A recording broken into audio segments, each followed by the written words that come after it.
Well, good November morning. I heard it was going to rain yesterday, later in the afternoon, evening, and it's like, oh, good. I don't want to fiddle with people having to run to the door and all that jazz. So I said, maybe we'll wait and see. And about the time the kids decided to stop, that's when it started raining. Yeah, a few of them got wet. This one kid I felt bad for, he had this furry, big fur thing, and he was soaked. Anyway, I saw a hand up back there. Just to let everybody know, Robert is not going to be here today. I forgot where he said he was going to be, but he's out of town. So you got me for questions and answers, and then if you step in and help, he'll do that. So you want to be first? No, it seems like it's cleared itself. Oh. The whole computer was completely locked. Nothing would respond. And that happened to me the other day. That's a new money-saving feature to keep you from spending more money. Keep you away from the App Store. Yeah. Well, is there a Control-Alt-Delete reset on this? No.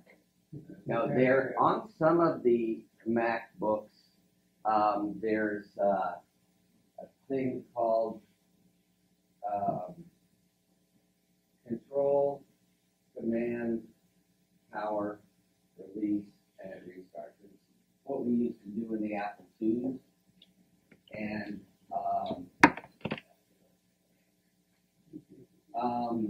And so, but that's only some of them. And which ones, I haven't taken time to figure it out because it happens so seldom. You say delete, what key is that? No, not delete. How?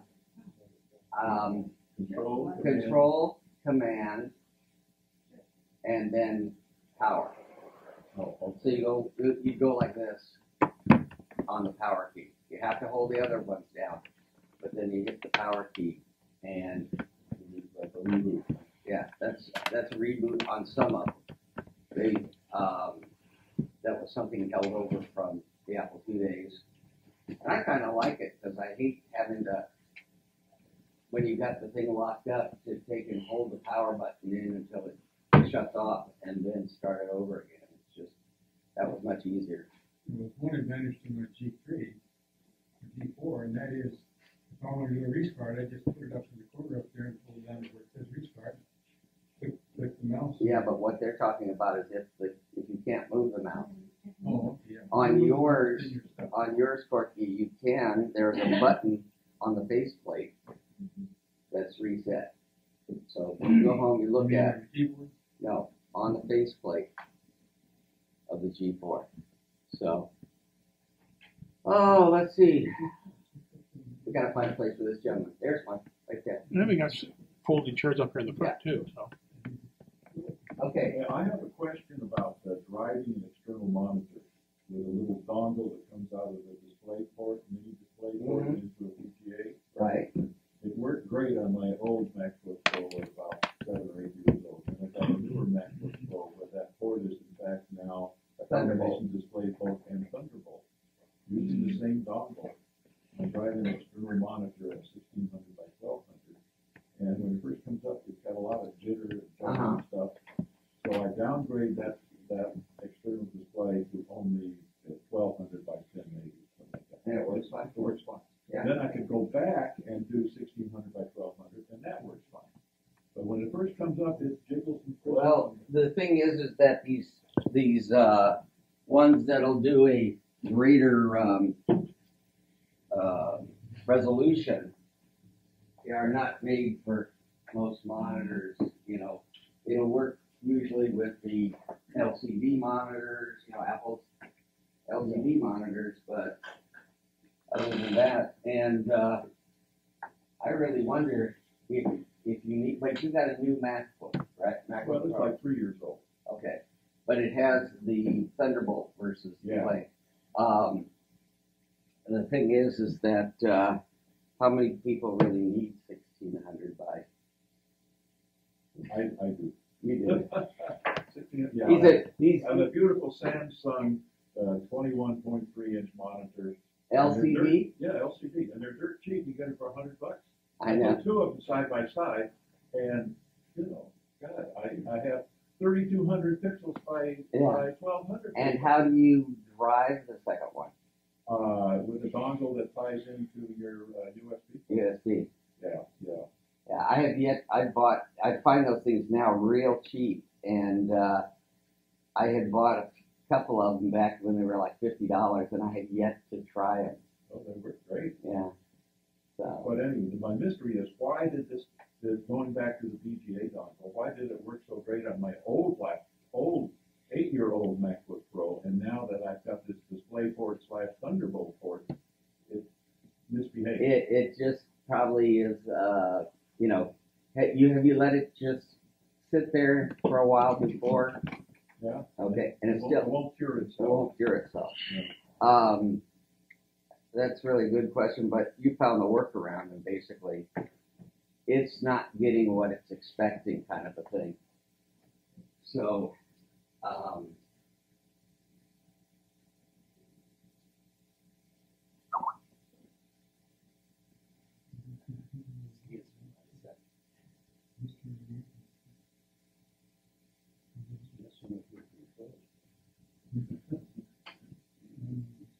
76 in here.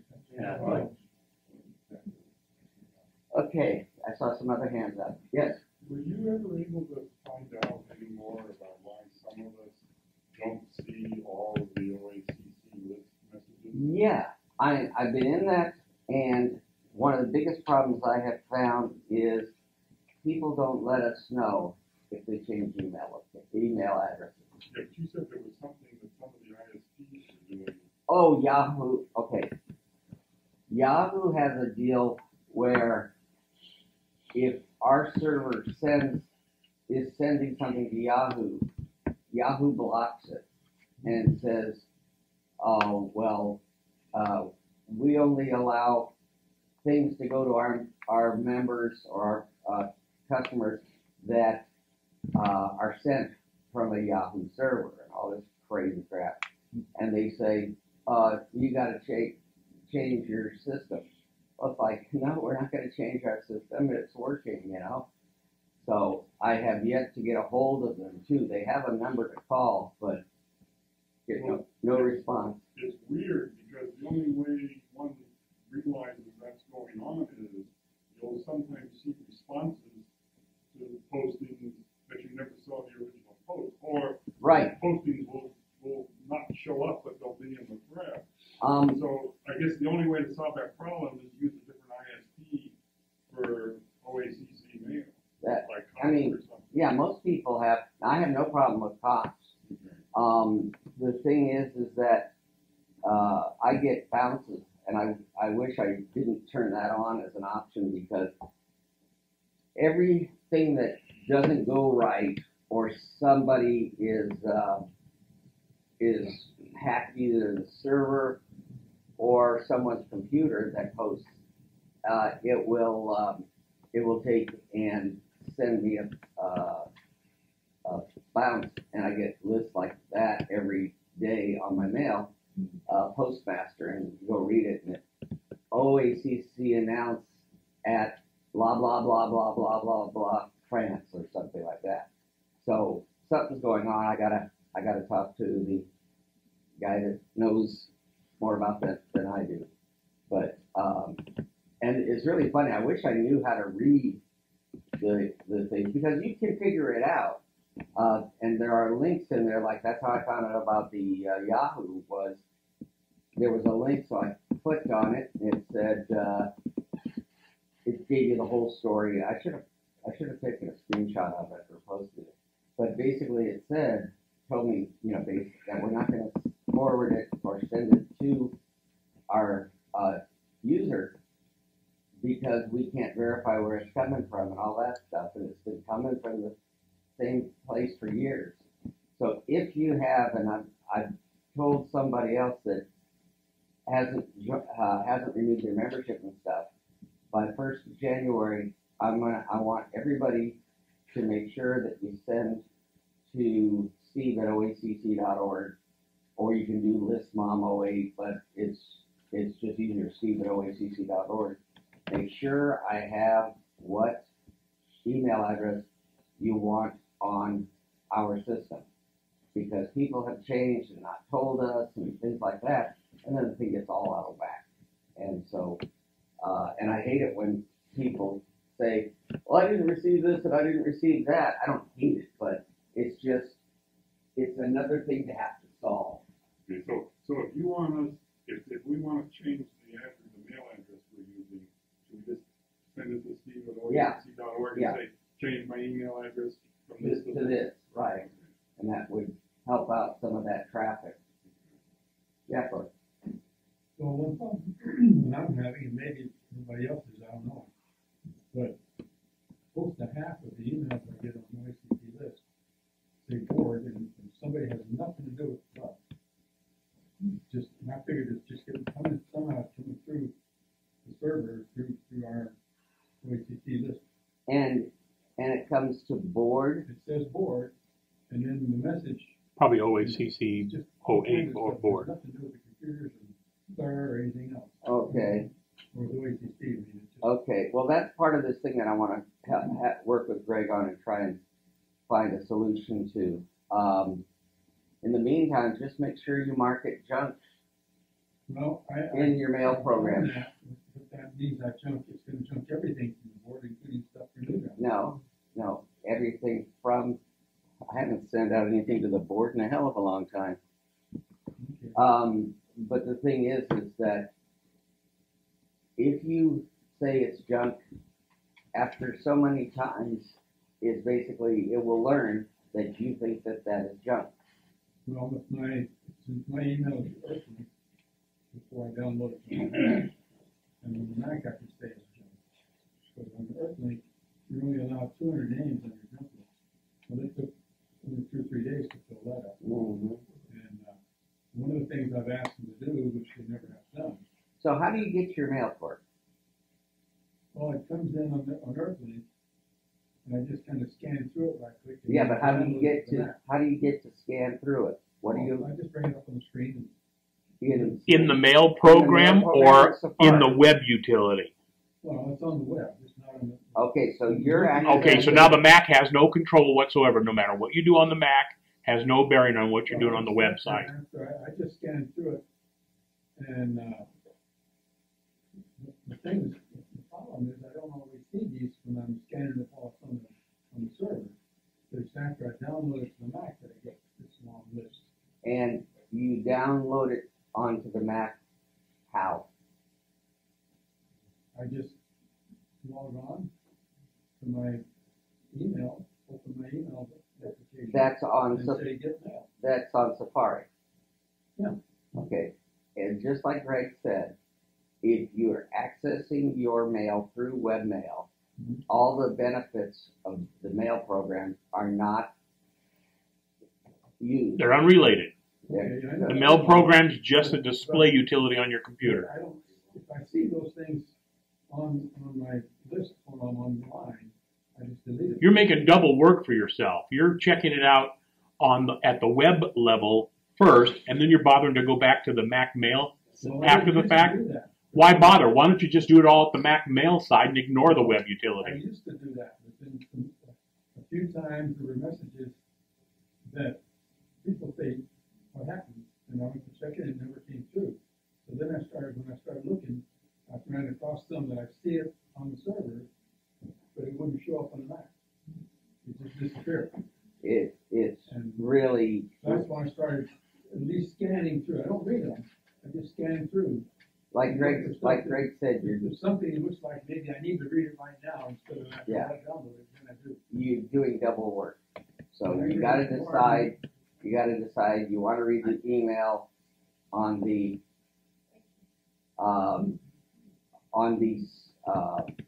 Safari as webmail, or you wanna read it as mail on mail. You know, it's just preference, Oh, But- okay. but Whenever you- you're doing double work. Well, I never even thought to check for my mail at Safari because, But you just said my you did. regular server mail is on Earthling. The Yes, only reason it's and there, you access it through Safari, yeah, okay? Now, you can set up that Earthlink, deal as a mail, setup under mail, in mail. And, you know, well, it is, I just hit mail on the computer, on the Mac. you hit the little mail On thing, the server. the little stamp. He's gonna show you. Oh, okay. No, what I'm clicking on is on the Mac screen, I just click on get mail. There's no get mail on. Well, there is in the mail program. In the mail program. Yeah, Okay. I've got it open. You're talking about like that little icon right there in the upper left-hand corner? Stuff there that I've already got. Then I hit get mail and go to the server and it downloads everything off the server. Okay. It stays on the server too for 30 days. Yeah, it depends. Whatever you have set up. It depends on what you have set up in mail. Mine's set up where it deletes it. Once I've downloaded it, deletes it right then. Okay. Okay. Next. Gmail does, their own thing on determining what's spam. Yeah. I find that, I use the Apple Mail program, but occasionally I go into Gmail through Safari, through the web, Mm-hmm. go into spam, find things that really aren't spam, and then indicate that they aren't spam. I have found some OACC, OACC. emails Uh-huh. that are spam, and have told that it's not mail. It's not spam. Right, so I can check that spam folder through the web occasionally, Uh-huh. because it does not, those do not come down to my Apple Mail program. No, that's the same thing. That's very strange. No, that's true. I mean, look at here. Look at here. I'm set up with NozillaCast notifications. That's Allison's website. I've got it under Gregory G Lock Gmail, and I've also got it under Greg Lock at Mac.com. So for whatever reason, I've turned off. I didn't want to get duplicate listings. So you can see going into the spam folder is the NozillaCast. This one here, cut off your finger or whatever it is. Why is this message in spam? Because I put it there. I didn't want to get duplicate entries, and for whatever reason, she hasn't caught up to take me off this list. Oh, I see. Yeah. But this is unrelated to Apple. It doesn't, because it's in the Google spam folder, Right. it does not come down to the Mac. When I go to Mac Mail, the only one I get from her under Mac Mail is the one addressed to Greg Locke at Mac.com. Right. The other thing is, a lot of people now, I would say that the best thing to do is to have no more than 2 email addresses to work with, unless you're a guy like Greg or me that needs to do that. Make it simple on yourselves and just have a maximum of 2, and then make sure you've got it set up in mail correctly. The thing that's really nice about is in the iPhone and the iPad is they will ask you right off the bat, is this account at Yahoo, Gmail, all these different other mail programs. And then if it doesn't fit any of those, then there's still a button if you scroll down that says other, where you have to go ask the company that's providing you what ports. I had my first time recently, one of my customers from Santa Margarita moved to a new retirement community over here on Harbor, and she was using Cox out there, very easy to set up, and she came out here and she's using Time Warner cable, and it was like, oh God, struggle, because I wanted it for her to come into mail the way it always does. And the best thing to do is not change the way that the people have gotten their mail. Keep it standard so that it's like transparent. She doesn't see that now she's got a changed email address and now she's dealing with Time Warner. Well, I had to actually go to Time Warner, and there are so many little settings in if you check mail Greg, can you, put a, like say, start a new, email, account?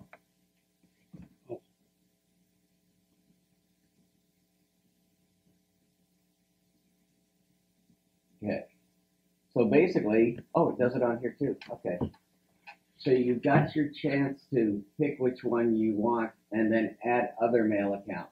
Now, if you say, like say Yahoo or Google, They already know all the settings. they know all the settings. That's the reason that those 5 are listed.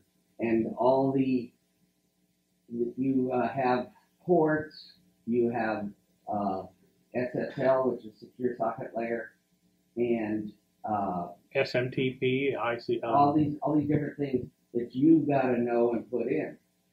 So for the first time, Unless it's one of these 5s. right, unless it's one of these 5. But other than that, you go to add other mail, you click on that and say continue, and what it's going to do, it's going to ask you for all that stuff.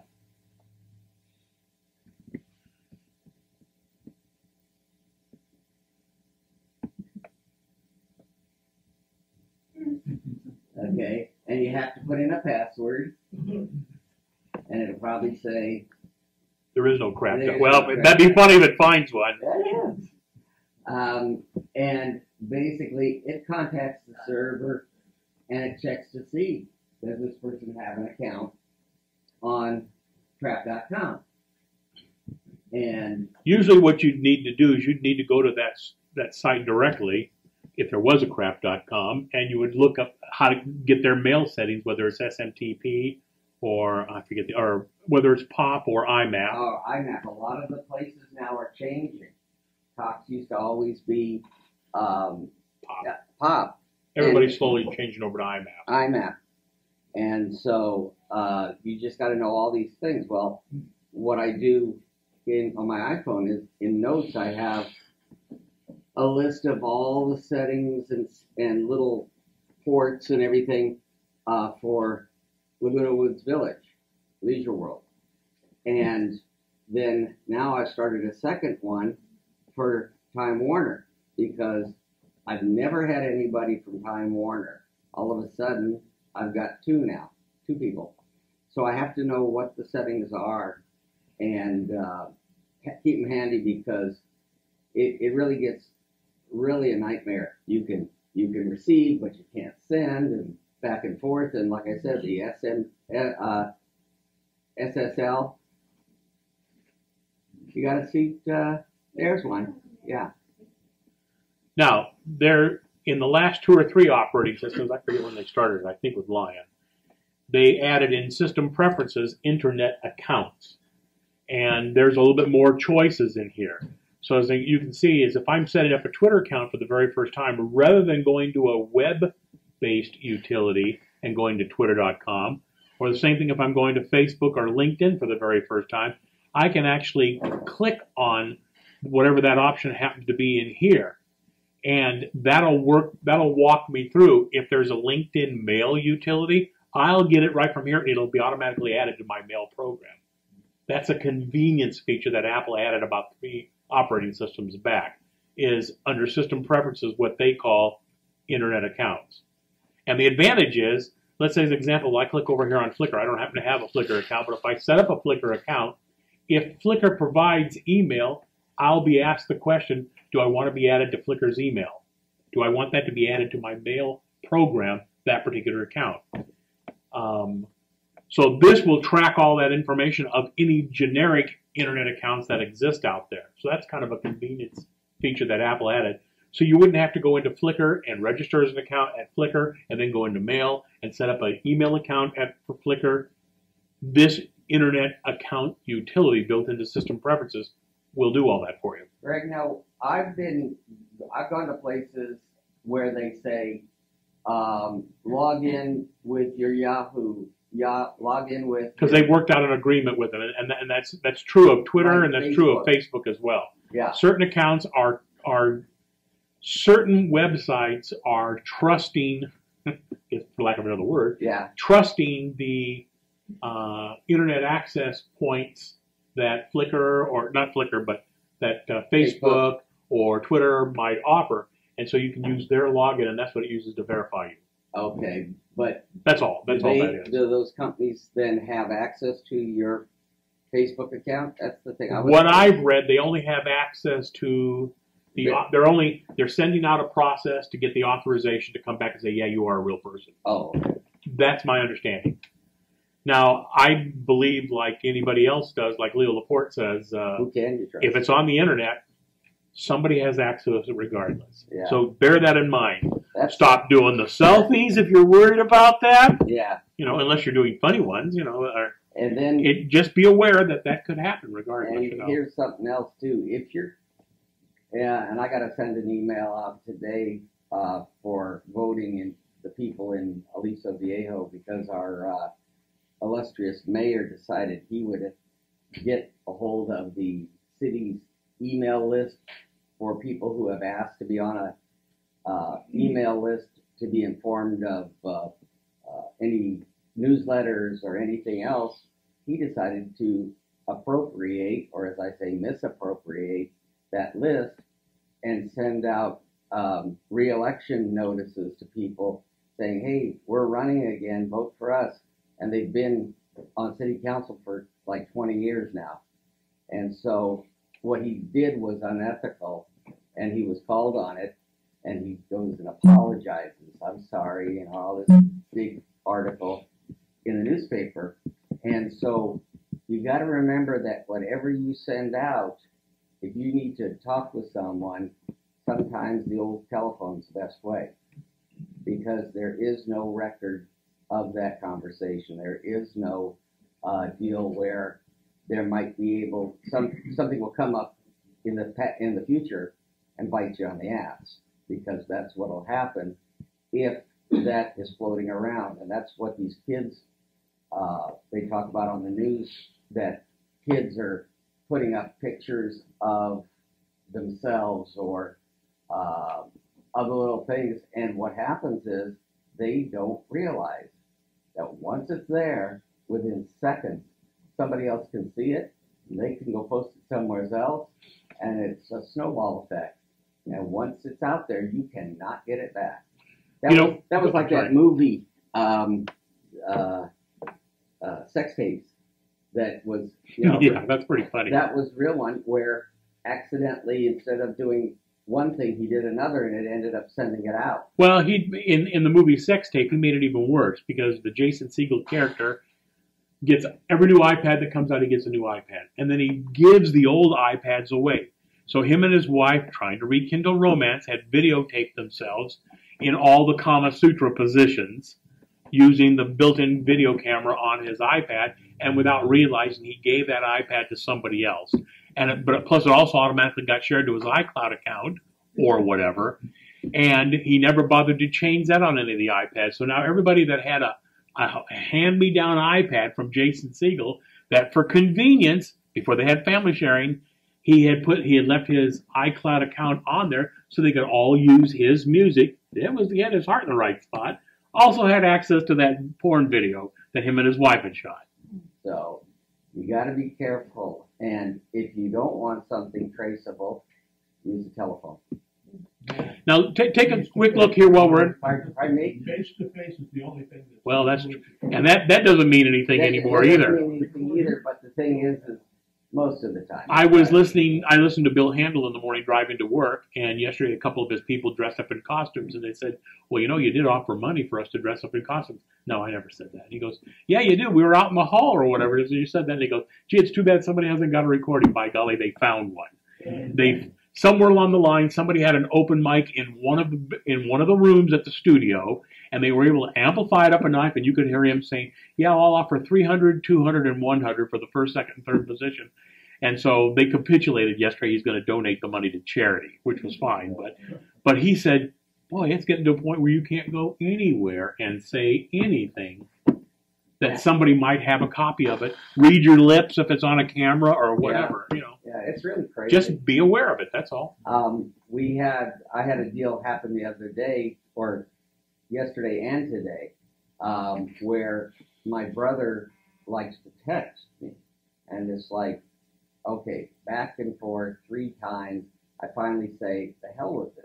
Because number one, I have to be, able to do one thing at a time, not drive and do that. So I get a text message asking me what our home address was where we lived as kids. And it's like, shit, why don't you just pick up the phone and call me, quick and easy, it's done, and I don't have to take my hands off the wheel.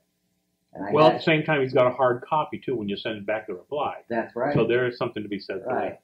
And then the other person today was very shocked. I got a text, I thought it was a phone call, and the person sent me a text and said, what time does the club meeting start? He hadn't been here for quite a few years.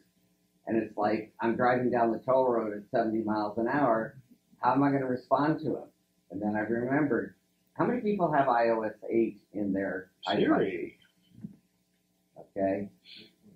Now, the thing is, with these newer operating systems become new features. And one of the new features is, if you're in, there's two up front here if you want. If you're in, I don't know that. Oh, I thought you were doing the thing from, oh God, what was that movie? Anyway, so basically what I did was, you can, and I've used this for a lot of things, you can take it on your keyboard, there's a little microphone. And if you say, you click that, and it'll go ding, and you'll have a little line that shows you the modulation and everything. And down at the bottom it says done. And so I can say, Joe, the meeting will be today at 9 o'clock at the Creative Resources Technical Group office. And it doesn't send that to the cloud for conversion, send it back to... Here's my iPad up on the screen. You can see it's down here in the lower right-hand corner. That's that. But if I take... There he goes. That's how I did it. So Hello, Steve. Please bother to let me know and call me back. And then you let go, and then the up arrow, you send it, and now it's audio. And I've always wanted something like that, because the thing is I'm not a fast typer when it gets to those type of things and the key sizes and all that. So it's much easier to just do that. Very, very simple. And it goes audio. That's part of iOS 8? Yep. It's on both the iPhone and the iPads and iPod touches or whatever Now, it is. if And you that were feature to built go- into Messages. If you were to go and click, oh, you're using iMessage in there. What do you want it to be? Email? Let's see. Well, just click in like you're going to type something. You can receive it in ISO Okay. 7 too, Steve. Pardon me? You can receive it in ISO 7. Oh, you don't have to have that to. I found that out last week. Oh, interesting. By the way, this is a different keyboard that you may or may not know that on iOS 8.1 you can change keyboards. So, like, I have some. So there's the regular normal keyboard. That's a normal keyboard. Right here is where I take and I press that, and it gives me the waveform, and I can talk, and it will type with no delay. Unfortunately, this is the Swift keyboard, which on iPhone has a really nice feature that if I wanted to spell out my name, I'm going to put a space there. I can actually move G-R-E. You can't see it happening here. Yeah. But on the iPhone, it'll actually trace a line from G-R. You never have to take your finger off the keyboard. You can actually go G-R-E-G space L-O-C-K-E. And it, without having to take your finger off the keyboard, it recognizes what you're doing.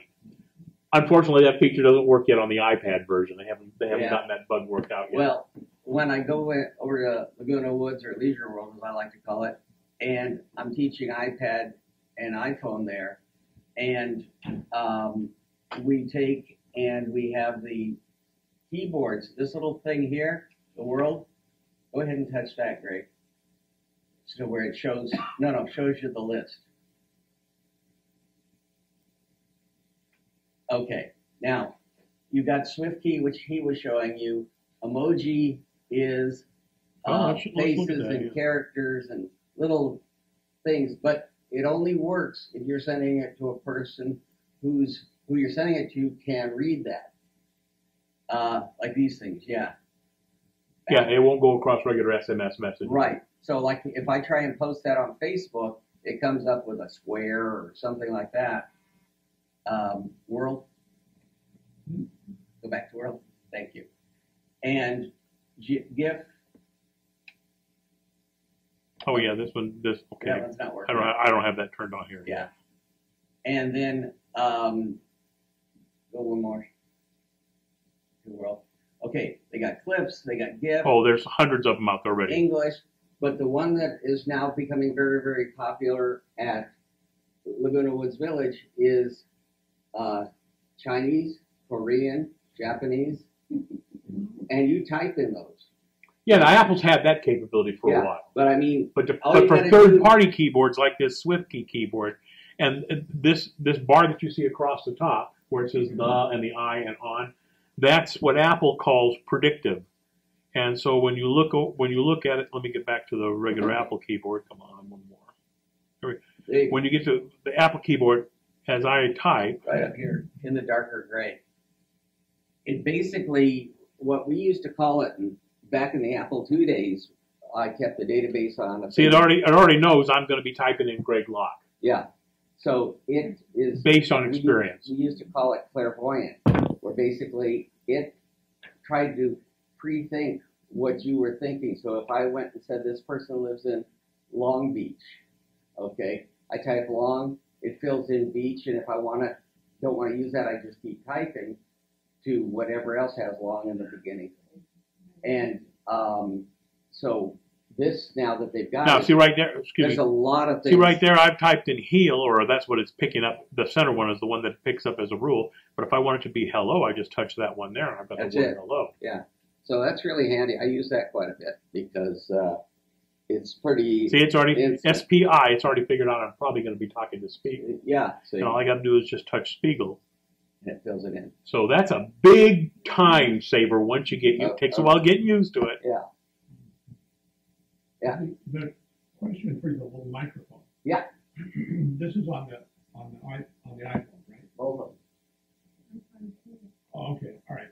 But now, if I send something out on that to someone who does not have an iPhone, will they be able to receive it? The audio. No, because yes, because all that microphone is doing is converting it to text. It'll show up and you'll say send, and it's going to send that message that you Verbalized. It's going to send it as text. It's going to send it as text. Yeah. Or try to. No, it should, because it's basically all it's doing is it's shortcutting or helping you out with converting speech to text. And then when you send it as a text, it goes through the normal channels as a text. Yeah.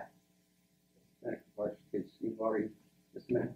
I'm just saying, I use that microphone a lot. You have to be careful.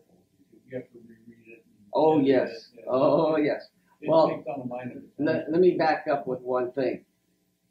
If you do this that Greg showed with the typing the text and having it suggest, that does not go back to Apple. It uses an internal system. And that, number one, is faster. And the other thing was, let's see, and then the voice, okay? When you type and speak the words in, it converts it on the fly. It doesn't send it back to Apple. Now, if you say, Siri, give me directions to Orange Coast College, okay? That it sends to Apple, then it has to figure it out, and then it has to send a response back and do the action. This is all done internally, so it's much faster and much more accurate. Because I have sent, I sent text to one of my neighbors, and I forgot what I said, and before I looked, I hit the send, and it had something about shit, this, and blah, blah, and I was like, I didn't say that. You know, once it's gone, Sure. you can't get it back. Or, Okay, something you were talking about a while ago, and I just couldn't get in, and that was the problem of privacy on the internet, and so on, with people accessing things and so on. This is the primary reason why I've been reluctant to get on to the external backup system, because I figured Well- once it goes out on the internet, anybody can do it. No, So not I all. just do it on my own, connected. But play the odds. Do you have a checking account? Yeah, Do you have any credit cards? nope. Okay. Gave up on it. All right, but you have a checking account. So you've got people looking at your financials whenever you do any kind of a transaction. Do you trust the bank? Well, You don't trust- ask Corky. Do you trust the bank? I don't do anything like that on the internet, online. That is what I asked you. I have a bank account. Do you trust the bank? Checking account, but it's all done by paper. I realize that. Do you trust the bank? Do you trust the employees at the bank, at least so far? Yeah. What would your alternative be if you didn't? Well, I don't have any- Shove the cash in a mattress? Do you trust the federal government? Shoot, you know that money's only worth something because somebody has said it's worth something. If arbitrarily, it ain't gonna happen, but if arbitrarily tomorrow we had another 1929 and all of a sudden cash wasn't worth anything, that money you got in the bank or that money you stuffed in your mattress is nothing. We'll go back to barter. Because they keep printing more and more paper. Okay, Well, don't yeah, get- we don't know that. get That's him just on that yeah, subject. that's just the way life is. That's just the way life is, Corky. Somewhere along the line, you have to place the trust in somebody. Yeah, I realize that. I don't have any choice. Are your phone calls listened to? No. Could they be? Yes. Why would they want to be for the average guy like you and me? Because we ain't got no major millions of dollars out there. And you know what? Jail time for stealing $10,000 is about the same as it is for stealing $10 million. You might as well go for big numbers. So the average guy, Phone calls, even though you're just like you and I. But the thing is, Clark, and unfortunately, somewhere along the you'll line, you have to never- trust somebody. You'll never get this. It's basically like Greg says, you have to trust somebody.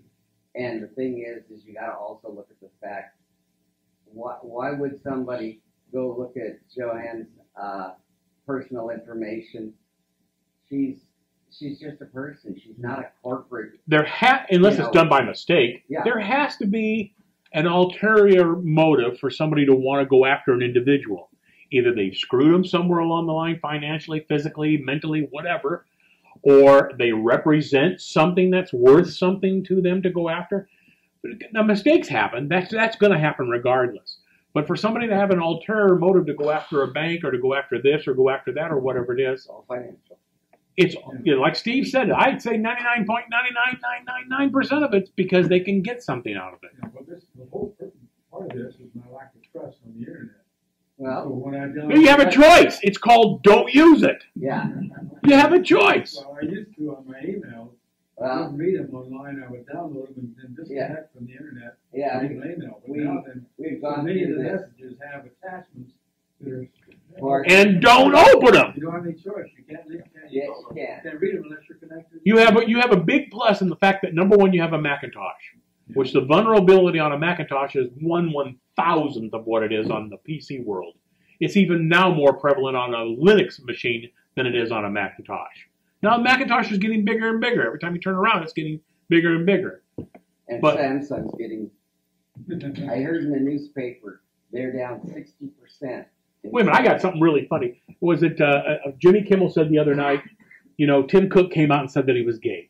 Like, who cares? Does that make any difference in the way the guy does business? Hell no, I think he's doing a great job. They're gonna put out iPhones in gay colors now. Is that what it is? But Jimmy Kimmel said, not to be outdone, Samsung's president came out and said, I'm 50% more gay. That's about how stupid all this crap is. Yeah. Yes. Change direction a little bit. Sure. Just came up with Yeah, a new please. problem. Is anybody I've got too it. warm in here? Just It's a little warm. It is. Yeah. Because I'm. That wasn't the problem. Yeah. Go ahead. I've got a iMac 27 inch, I think it's late 2006, early 2007. And I have had, I bought about over a year ago, a 3 terabyte external Seagate hard drive. Right. And I plugged it in and I was able to reformat it. Mhm. But when it came to trying to partition it, it keeps blowing up. It gives me, I didn't bring the note with me, but it gives me some message saying that it couldn't link to something. Okay. What I want So all the of you. question is, are there limitations of the platform to be able to access a certain amount of No, external it's not. memory? It's not like Windows. You know, Windows had. Well, the most you can have is 40 access to 40 meg. Actually, there was a limit, but it was so far back. It was like 8 gig or whatever it was. Yeah. It was ridiculous, whatever That's it was. crazy. The thing is I've not had any problems, and I have 4 gig drives, externals, and I was over at Fry's the other day, and they have 6 gigs now, and it's like, you know, when will it end? No, I'm saying there's 3 terabytes. But No, that shouldn't be a problem. I think the limit right now, the effective limit right now is like 128 terabytes. It's something stupid. I got okay, a 3 gig terabyte external hard drive on my iMac. Yeah. 27 inch, and it's about 4 years old. And I have absolutely no trouble with it. so one of the things that you want to do, and this is for everybody, as we always tell you, take a picture of it, a screenshot, and either send it into OACC list or send it to Greg or I, and we'll help you with it, trying to analyze what's causing it. But the thing is you've got to do a screenshot, because like in his case, he has a problem, but we can't analyze it if we can't see Yeah, it. it's written on my tablet at home. Yeah, I mean, paper. I know, I know. Yeah. But the thing is it's very quick to, Greg, show him how to do a screenshot of just that list. Oh, no, I know how to do it. Of the whole screen, No, or I'm just not talking about you. Oh, I'm okay. talking about Oh. of the whole screen, or just one of the windows? Just the iMac window way up on the right. The column. Excuse me. Oh, Over okay. there. Yeah. Okay. Command Shift 4, And then hit the space bar. and then you can do one of two things. You can hit the space bar, or you see the crosshairs. Okay, that's usually the best for that type of thing. He only wanted to show down to max 17-inch flat panel, 1 gigahertz. Okay, so that way we can see exactly, because the thing is, some of those error messages are not the same the second time and stuff like that. Many times people say, well, why do you take pictures of everything? So what happens is, oh, I got a message from Greg Locke. Because we were doing other stuff, remember? Yeah, I know. So here's those two. Here's the first one I did. Just a second. That's it. Okay, so what happens is, and I do this all the time, if I see something that I want, rather than pulling out a pen and paper and writing it down or anything, I can shoot it. I can throw it away later. But the thing is, I want to send. And you my can take a wife- snapshot of the iPhone and iPad screens too. Yeah, you can do the same thing. Only they don't allow you to section it. You just have to take the whole You have to take the whole thing, and it's a little tricky. It's hold the power button and home button down simultaneously. Yeah, it's not too bad. But what happens is we got, my wife started working for corporate Starbucks, and our Blue Cross Blue Shield cards came in, and she's not going to be home for a week. And so what I do is I take a picture of it, both sides, and I text it to her. I could email it to her, but text it to her immediately. Anytime I'm at someplace, I've got to go to buy some spray paint. Okay, I take a photo of it, take it with me. I said, this is what I want. And it's just so much easier. So on that same thread, the reason I'm hooking up this external hard drive and wanting to partition it, Mhm. whatever it is that I'm in the process of wanting to finally take my old machine and upgrade. Right. Okay, and the upgrade is that currently I'm on 10.4.11. Hey, on a 27-inch? Yeah. And I have the box set for 5, Uh-huh. 10.5. But then I know I'm way behind the curve. What can I do? I don't have any other box set. How do I, what's my next jump? Well, Well, we need to know which Mac it is. As to do you want to upgrade that particular Mac? You want to upgrade the OS on that particular Mac? Yeah. Okay. First thing to do is go out and get yourself a free copy of Mac Tracker, that's one way. and then you can look up. Then you can always go to the. It'll either be under About This Mac or it'll be in the System Profiler. Nowadays they actually put it in the first page, but in the old days, what used to be called System Profiler would tell you the Mac model number, which is this goofy little number here. Where the hell? No, they don't. They put it somewhere else. But you can tell by a whole bunch of things. So if I look over here under General, here's this particular 17 inch. Is it a 17 or is it bigger than that? 27. Okay, so let's move up the line. And I can either go to it directly over here on this panel, or I can just scroll through them until I get to the combination I'm looking at. This is in Mac Tracker. Now, they update every time there's a model release. Within a couple of weeks, they'll have it updated. They'll have an update. So here's the first 27-inch iMac, was in 2009. It's later than that? It tells you the starting price, and each starting price was, how many months it was out, when did they... This particular model, according to this, 2009, this one can the first 27-inch iMac can support the latest OS X. Right, but how do I acquire it? Okay, that is a problem, because you need to get something that has App Store, and I think it started with Snow Leopard. It started with Lion. 6, right? No, it was earlier than Lion. Yeah, I think Snow Leopard Snow was Leopard, yes, it was. Snow Leopard was the first one. So somewhere along the line, you need to acquire a copy of Snow Leopard in order to be able to get App Store. And Snow Leopard was available on disk.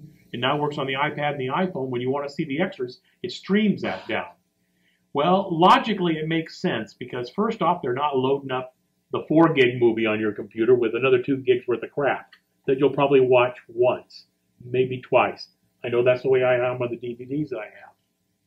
Number 2 is, should they offer anything else down the road? I don't know how many DVDs I bought where I bought the movie, and then 6 months later they had the special edition.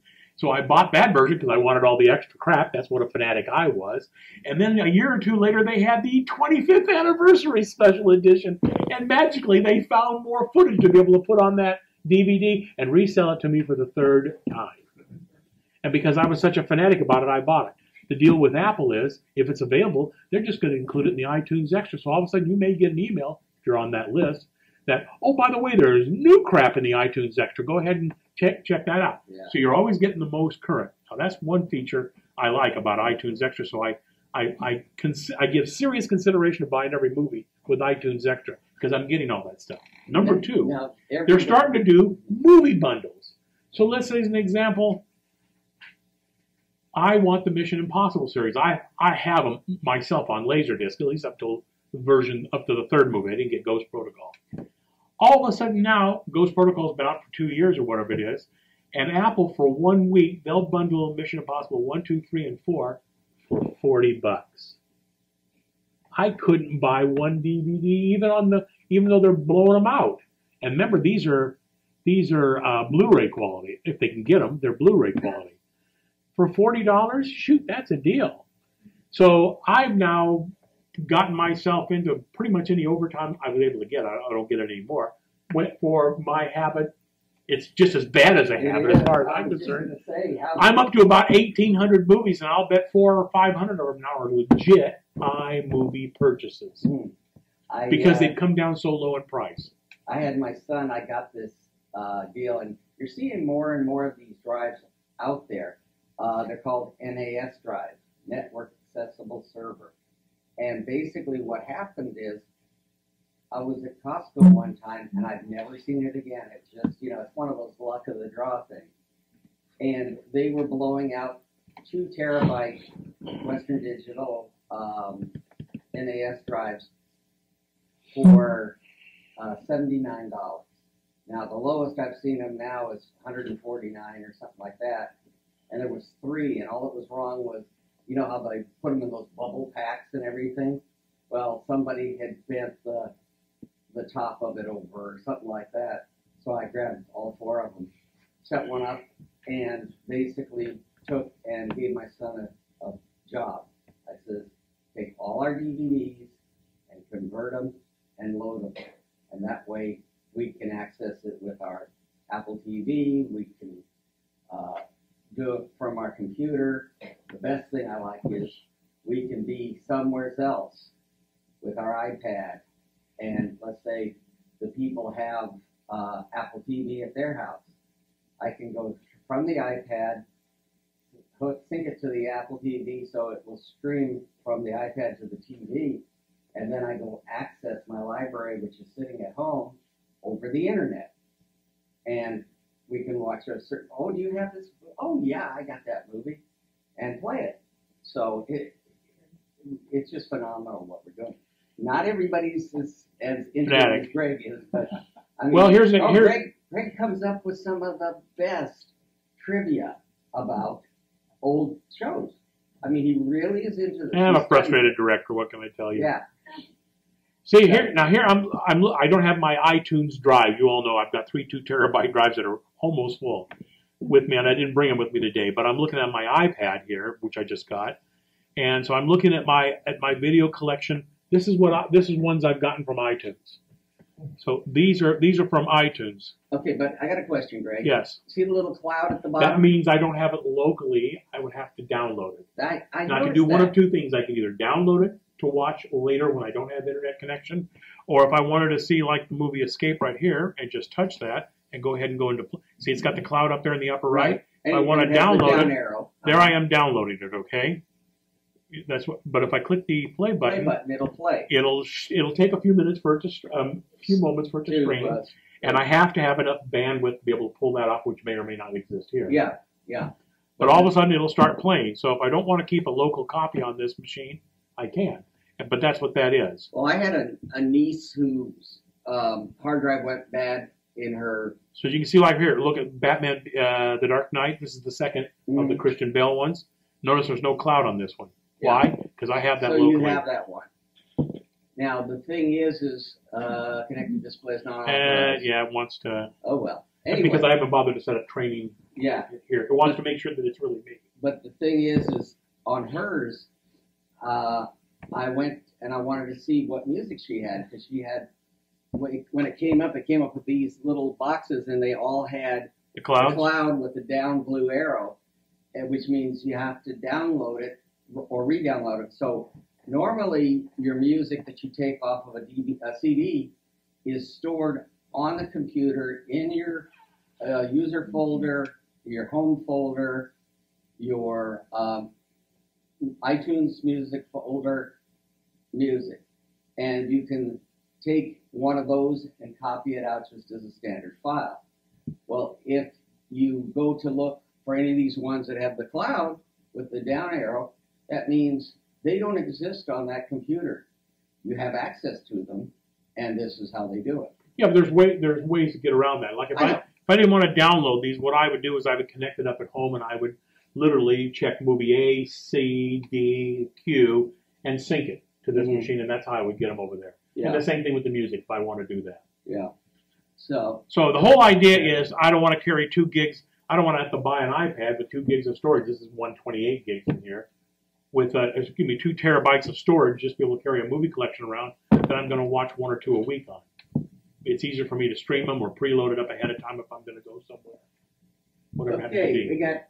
What's the word on Yosemite? Is that safe to download? You bet. Glitches?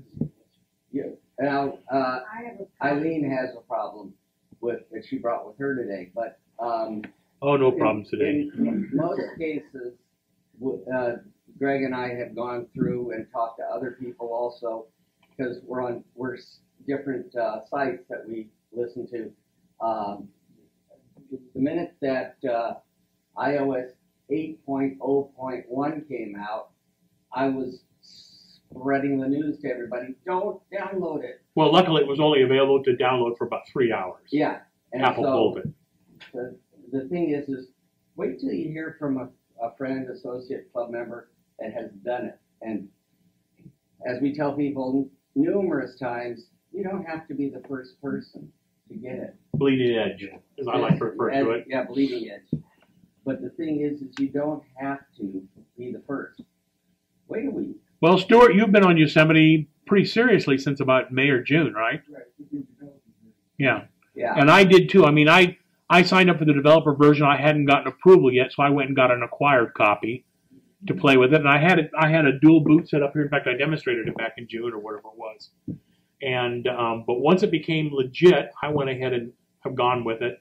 And I've got the old one backed up on a hard drive if I really needed to or whatever. But anything that worked with Mountain Lion or Mavericks is going to work with Yosemite. If it worked with those two, there's not enough of a change to be an issue with it. There's only a couple of little things that I'm a little unhappy with. Here's an example. Why don't we let Eileen ask Yeah, you? sorry, Eileen, go ahead. Okay, my problem is I installed the Yosemite, and it was beautiful. I liked it and everything. But then when it came to updating all the apps, I can't update them. And Apple is aware of my problem. Oh, they are, okay. I have a case, and so if I was anyone, I would not install it yet. Until, Now, what operating system did you upgrade from? It was iMac.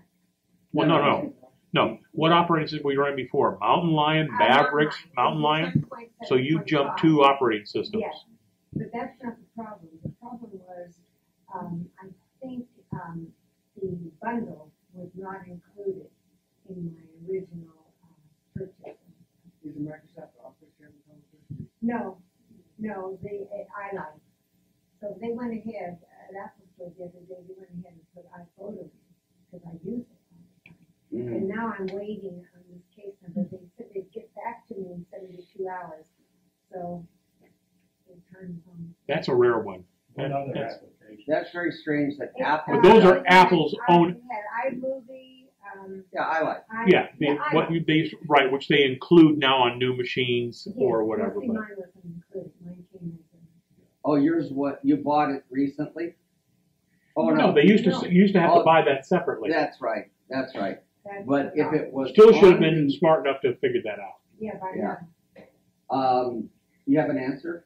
I got an answer. Okay. I had the same problem with, when we went from to the version that was out just before. Mavericks, Yeah. 10.8. 10.8, okay. I had the one before that when I upgraded to the new one. And the whole thing, I was able to load the software on, but iPhoto, iTunes, all the other stuff, You can't have it. you can't update. So what they want you to do is to buy it. Oh, no, they gave me at the store the other day, they gave me the iPhone free, but they could not take the other one. Well, basically, they want you to buy it. Yeah. I had a case number, I worked through the case number, and Okay. finally found someone on the phone that said, okay, we will send you all of those discs. Yeah, that's what I mean. Now, one thing that happens, people say, "Oh, I don't want to go down to the Apple store, blah, blah." If you go check on Apple's website, they have a support button. And one of the methods of support is chat. Okay, like I had a customer who had to have their computer straightened out and fixed. We had a problem, and the problem was that. Oh, this is what you called me on. Yeah. Okay. So what I did was I started out and I checked at all the stores in Orange County, and I couldn't get an appointment for 3 days. Okay, they were that backlogged. So I says, well, I'm going to try the chat method. The guys there were really nice. I got a fellow who took and it's a text chat, and basically they can take control of your computer if you want to see if you want them to see exactly what it is. Or you can take screenshots and email it to them. They'll give you an email address to email it to them. Oh, this one fellow and I went around and around for about a half hour. And he finally says, look, I'm going to give you a phone number, and this will take you to second level, and they will help you out. And I said, great. So I called and I asked for second level, no problem, and got on with the guy, and we went for an hour trying to figure out what's wrong. Because I know that's not right, where things are washed out and everything like that. So finally, And as he had called me and a second user, the customer had a second user, we had created a second user. Yes. And those settings looked fine. those look fine. So it was something unique in the user's It's in the settings. startup. Yeah, it was something. Okay. Was something in there. And Stephen, I spent an hour with him myself. You know, trying to figure out. And there was a weird combination where you plug it into if you broadcasted it to like an Apple TV, the Apple TV show up right. would show up right when you disconnected the Apple TV. It's like all of a sudden it knew what the settings for the Apple TV were supposed to be and would remember that. So And we just had never run across this combination. So what happened was, is with him Greg for an hour with the guy at Apple second level, and finally he says, okay, Steve, you've beat me. He says, I'm going to send this to engineering. So he took the case number and he documented all the stuff, and he sent it to engineering, and he says, this was on a weekend, and he said, I'll have an answer for you by Thursday. Yeah, fine. I'm willing to wait if they're willing to allow me to get help over, tie up a person for an hour each, or a half hour and an hour. I figure, let them figure it out. So I got a call back Monday morning, and the guy said, I can't believe this. And so what he did was he walked me through. You go to System Preferences.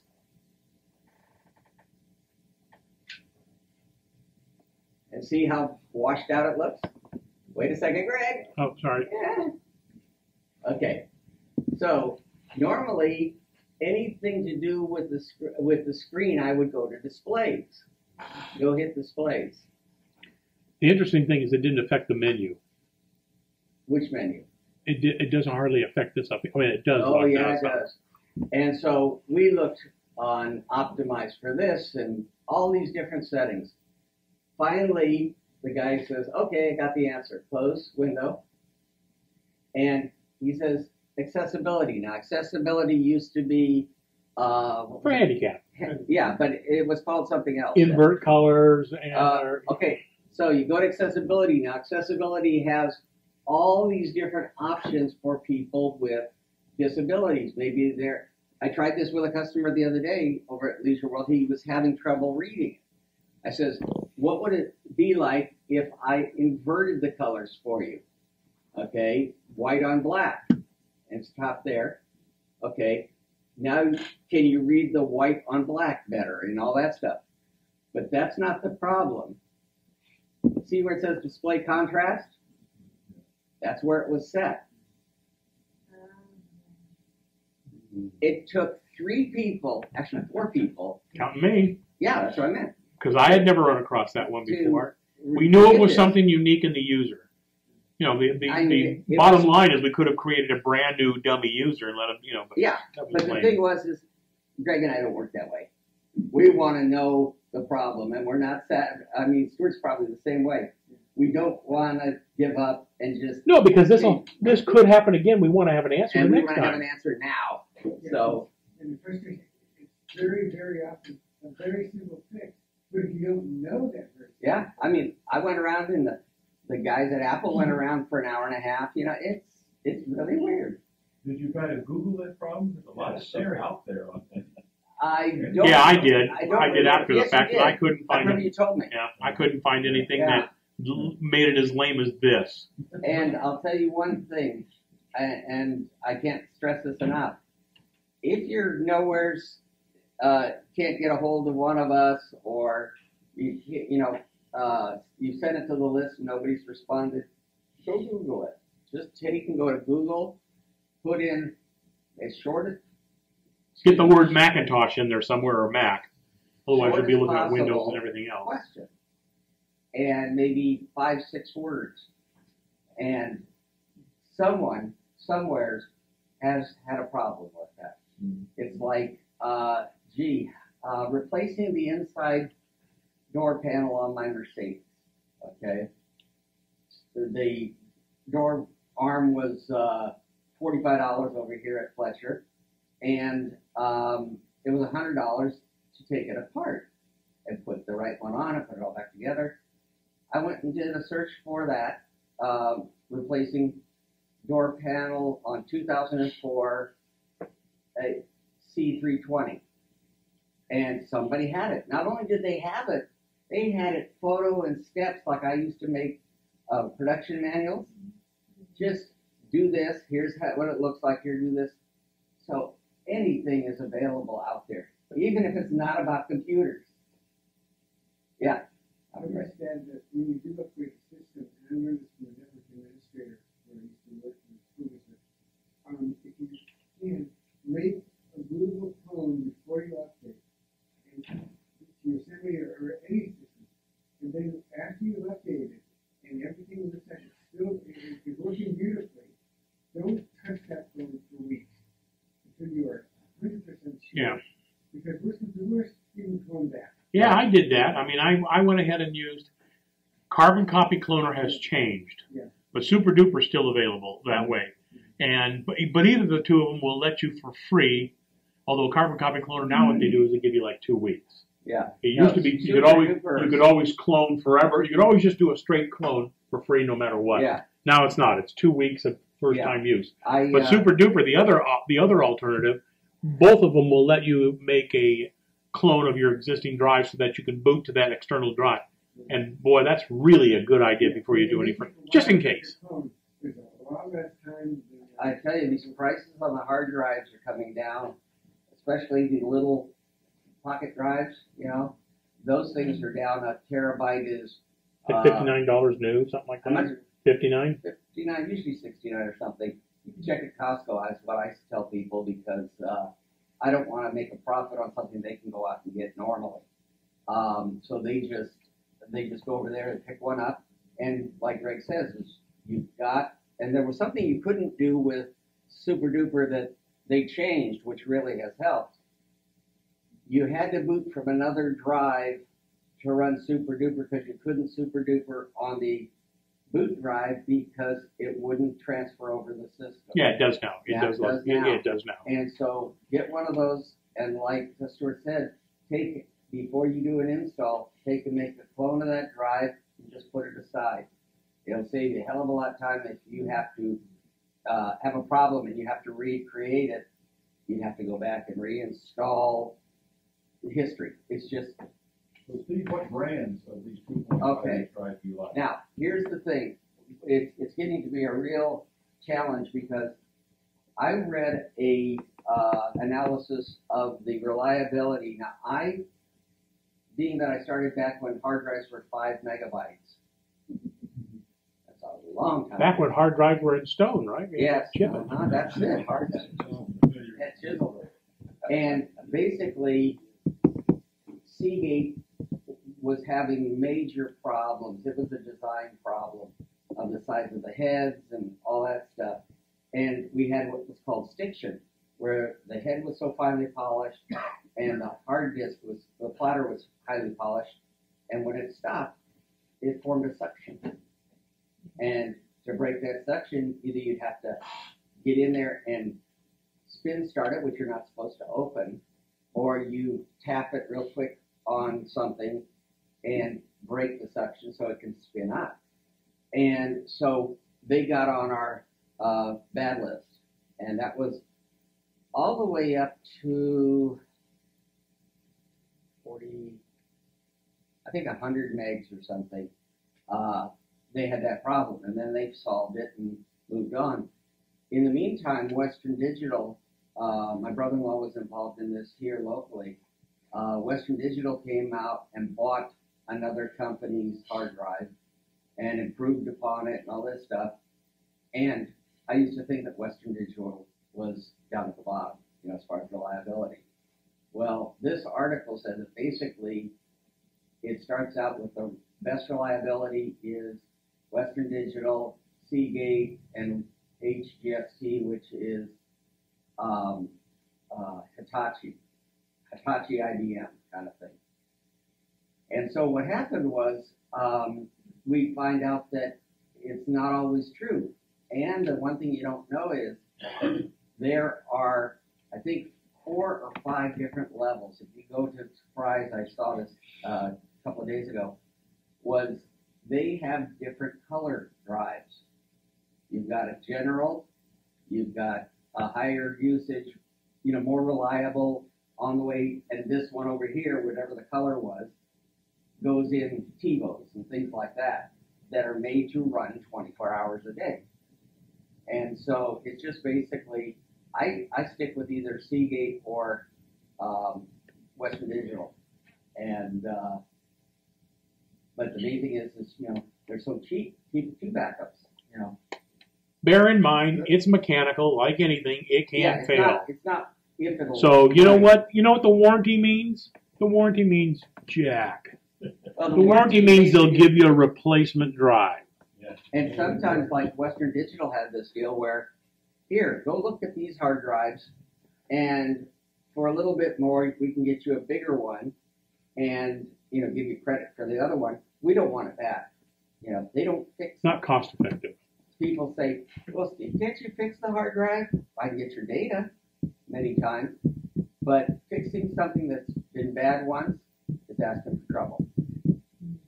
You're saying make a clone of the drive, so in other words, you have to buy 2 drives, right? No, Well, he's talking about making if you're going to do a software upgrade, an OS upgrade, make a clone of your boot drive, drive. so that you can go back to it if you have to. But if you're making a backup of all your data, your idea is to go buy 2 drives. Well, you should. That's not a bad idea anyway. In fact, if you listen to Leo Laporte, they recommend, what do they call it? 3-2-1, 3 different backups in 2 different locations, something like that. Yeah, and the thing is. So I have Carbonite. I back up my data. I don't back up the OS, but I back up my data on Carbonite. But you could be using CrashPlan. We've talked about that. You could be using Google Drive. You could be using Microsoft, whatever they call it. You could be Dropbox. More than a couple of gig, you got to start paying for it. So, but in the case of Carbonite, it's $59 a year or whatever it is for as much internal storage as you need, not external storage, internal storage. So, and of course, because they're backing up off-site, your upload speed's probably 1/5 of what your download speed is. So the initial backup is really slow. Maybe it's 2 or 3 weeks. But then after that, pardon? No, I didn't. Oh, but then after that, it scans. It scans every hour on the hour or whatever it is to see if any files have changed. I've got it turned off right now, but where is the icon? I've already killed the icon. Only your system. Only your system drive. You can pay to have the external drives done if you want. But I make 2 backups. I have 2 internal. I use Time Capsule. That's running all the time. And I have a used Drobo that's got 12 gigs worth of storage in it. That maybe once a month I bother to back up to that just in case. Pardon? 12 terabytes. Yeah. Keep all these. And plus I got a lot of other drives as well. And so I'm a pretty safe bet that my Time Capsule is going to cover my butt or my Carbonite. Yeah. The only reason I have the Drobo is because I got a good deal on it at the time, and I was doing some heavy-duty video projects, and I wanted something that was a little more concurrent. You've done something like I had my son do. Take all our DVDs and rip them to a hard drive as digital. And then what happens is you make a backup of that, and you leave it at your cousin's house. They can use it. You've got a backup. It's just so easy to be reliable, and it's so cheap. I always tell people about the time I bought 140 megabyte, not gigabyte, not 140 megabyte wholesale, because I could buy wholesale, was $9.99. And what I could buy now, you had a question or comment? After upgrading to Yosemite, there's been a lot of chatter on the web about internet connections being dropped, and also Bluetooth, the mouse and the trackpad and keyboard being intermittent. You can do a search on the internet and find a lot of comments about that. And people say, oh geez, that's gonna take me time. Well, the thing is so what? If you're gonna use your time or you're gonna bug somebody about their knowledge, you might as well find what you can find firsthand. So always, put that in and find a solution for it. What sometimes it'll take you to is Apple's communities, where this has happened before, and they'll direct you to the article, and then you can read up and possibly solve it yourself, especially if it's in the middle of the night. James, you had a question? I just wanted to get back to, is the Yosemite work downloaded in its present time? As far as I know, I've As far as I'm concerned, it is. not heard any problems with it. You go and you type in Well, that Yosemite wasn't- OS issues, and it brings up a few pages. You can check if you want That's not to. a failure of Yosemite, that's a failure of the way Apple upgraded her. That's basically what hers is. So, Yeah, but this drives, especially when you are actually streaming, you have to go to either an iPad, iPhone, or another computer in order to be able to see it, because you have to go to iTunes to be able to see that. no, because on mine, the interface is not Wi-Fi, not Wi-Fi, USB or FireWire. It's basically Ethernet. So basically, when we went to Hawaii last year, I shut down all the things in my office except the NAS drive, which held the movies, and the modem. And so basically, with the app that I have on my computer and my iPad, I could take and go to the internet, search for my drive, all that's out there, find my drive, and stream it right through there, right back to the computer, and then take the output of the computer and plug it into the widescreen that they had there. Yeah. And that's how it works. But no, I just saying, if you have an Apple TV, you cannot connect the NAS drive and the Apple TV directly. That's true. Oh, yeah. That's true. That's a limitation of the Apple Drive, of the Apple TV. But if you had a Roku or something like that, you probably could. Right. So, our Apple TV can access that drive, and my son's got it set up where it'll, like a directory of that drive, and we can access it that way. Right. But it's really fun. I could go do it right now and show people, but we've got some other people with other wants and needs. So, Joanne? One thing, you're talking about doing a screenshot of your iPhone screen? Screenshot of your iPhone, How Greg. do you do that? It is, you hold down the power and the home button simultaneously. Okay, thank you. What we call the sleep wake button. You should and hear the a home click. button. It usually does the camera click. Okay. And basically, you can't. And then it's select- right in your photo. Well, they've taken the camera roll away, but that's coming back. But it's right in your most recent photos or whatever it is. Yeah. So basically, what you've got here is you've got your sleep wake button. I call this when I teach it. Yeah, There, and your home button. right. I didn't have the sound on. Okay. Push them both together. Push them both together and release them both together. And it did have sound. It went to my headset. Sorry. And we stop questions and answers and go to the program now. Both of them together. Well, it's sort of all interrelated. It's all interrelated. Okay. I used that iPhone previous system, probably when I upgraded, I don't have it. Yeah. So how do you, I heard you say something that you can download iPhone? You can buy iPhoto. There's iTunes comes with your computer.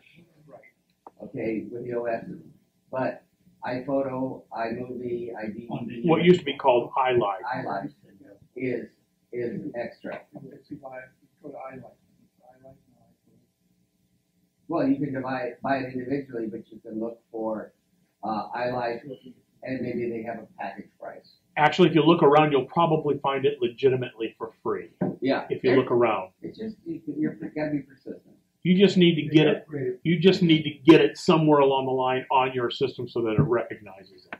And if you No, originally they included it with operating systems, but they sold it to everybody else.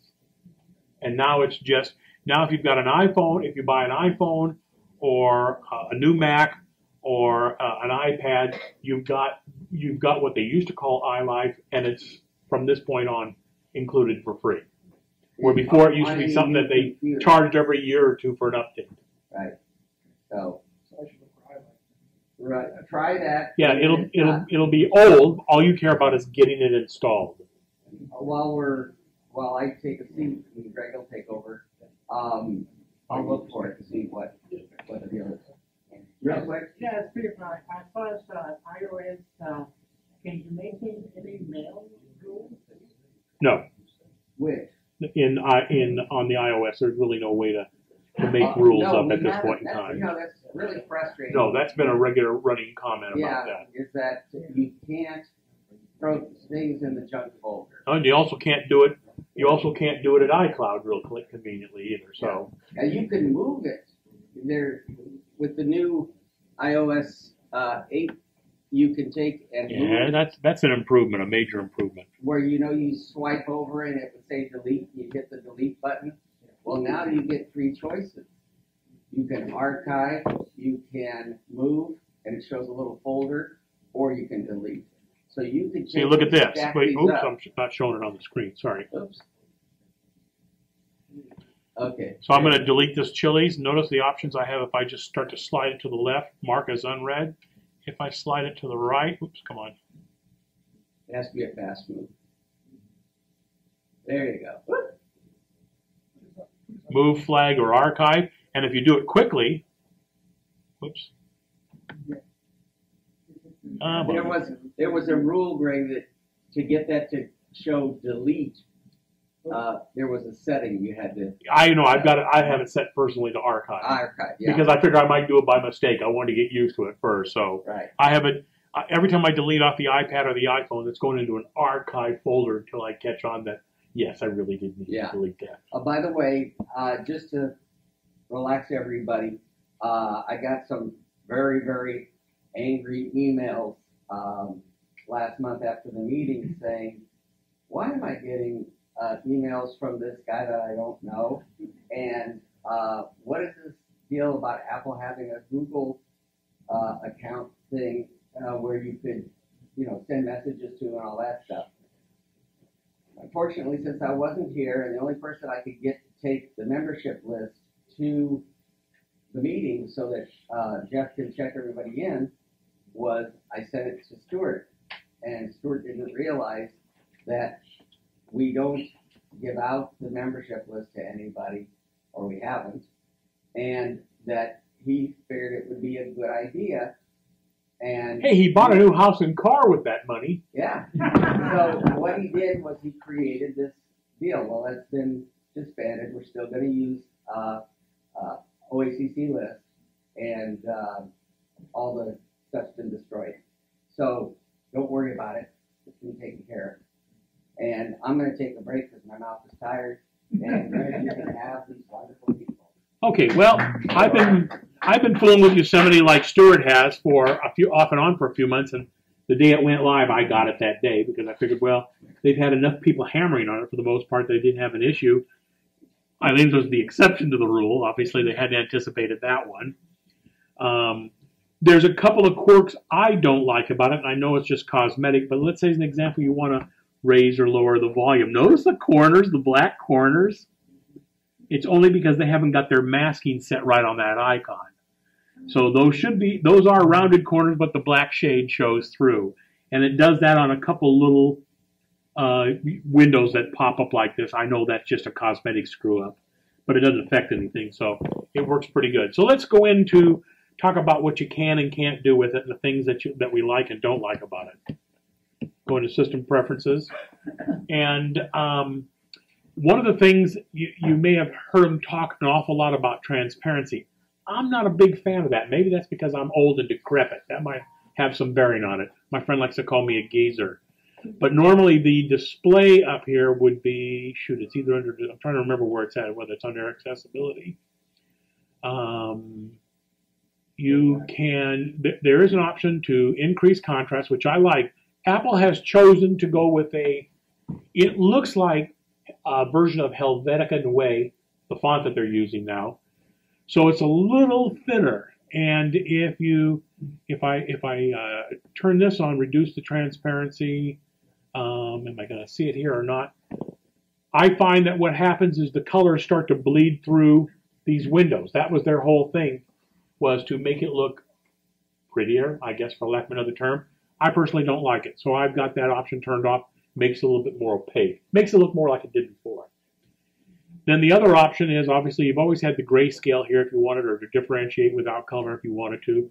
But I find for my eyeballs, such as they are, that the increased contrast is easier. So if you look like up here at the top, you may notice a slight improvement. Depends where you're at. You can see the outlines around these little boxes becomes a little more pronounced.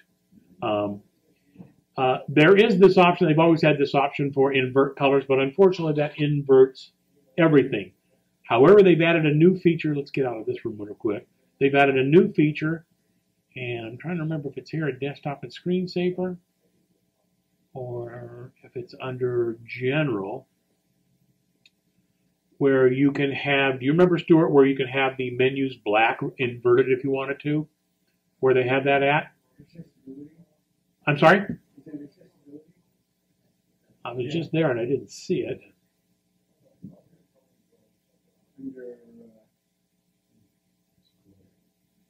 Yeah, under display, I didn't see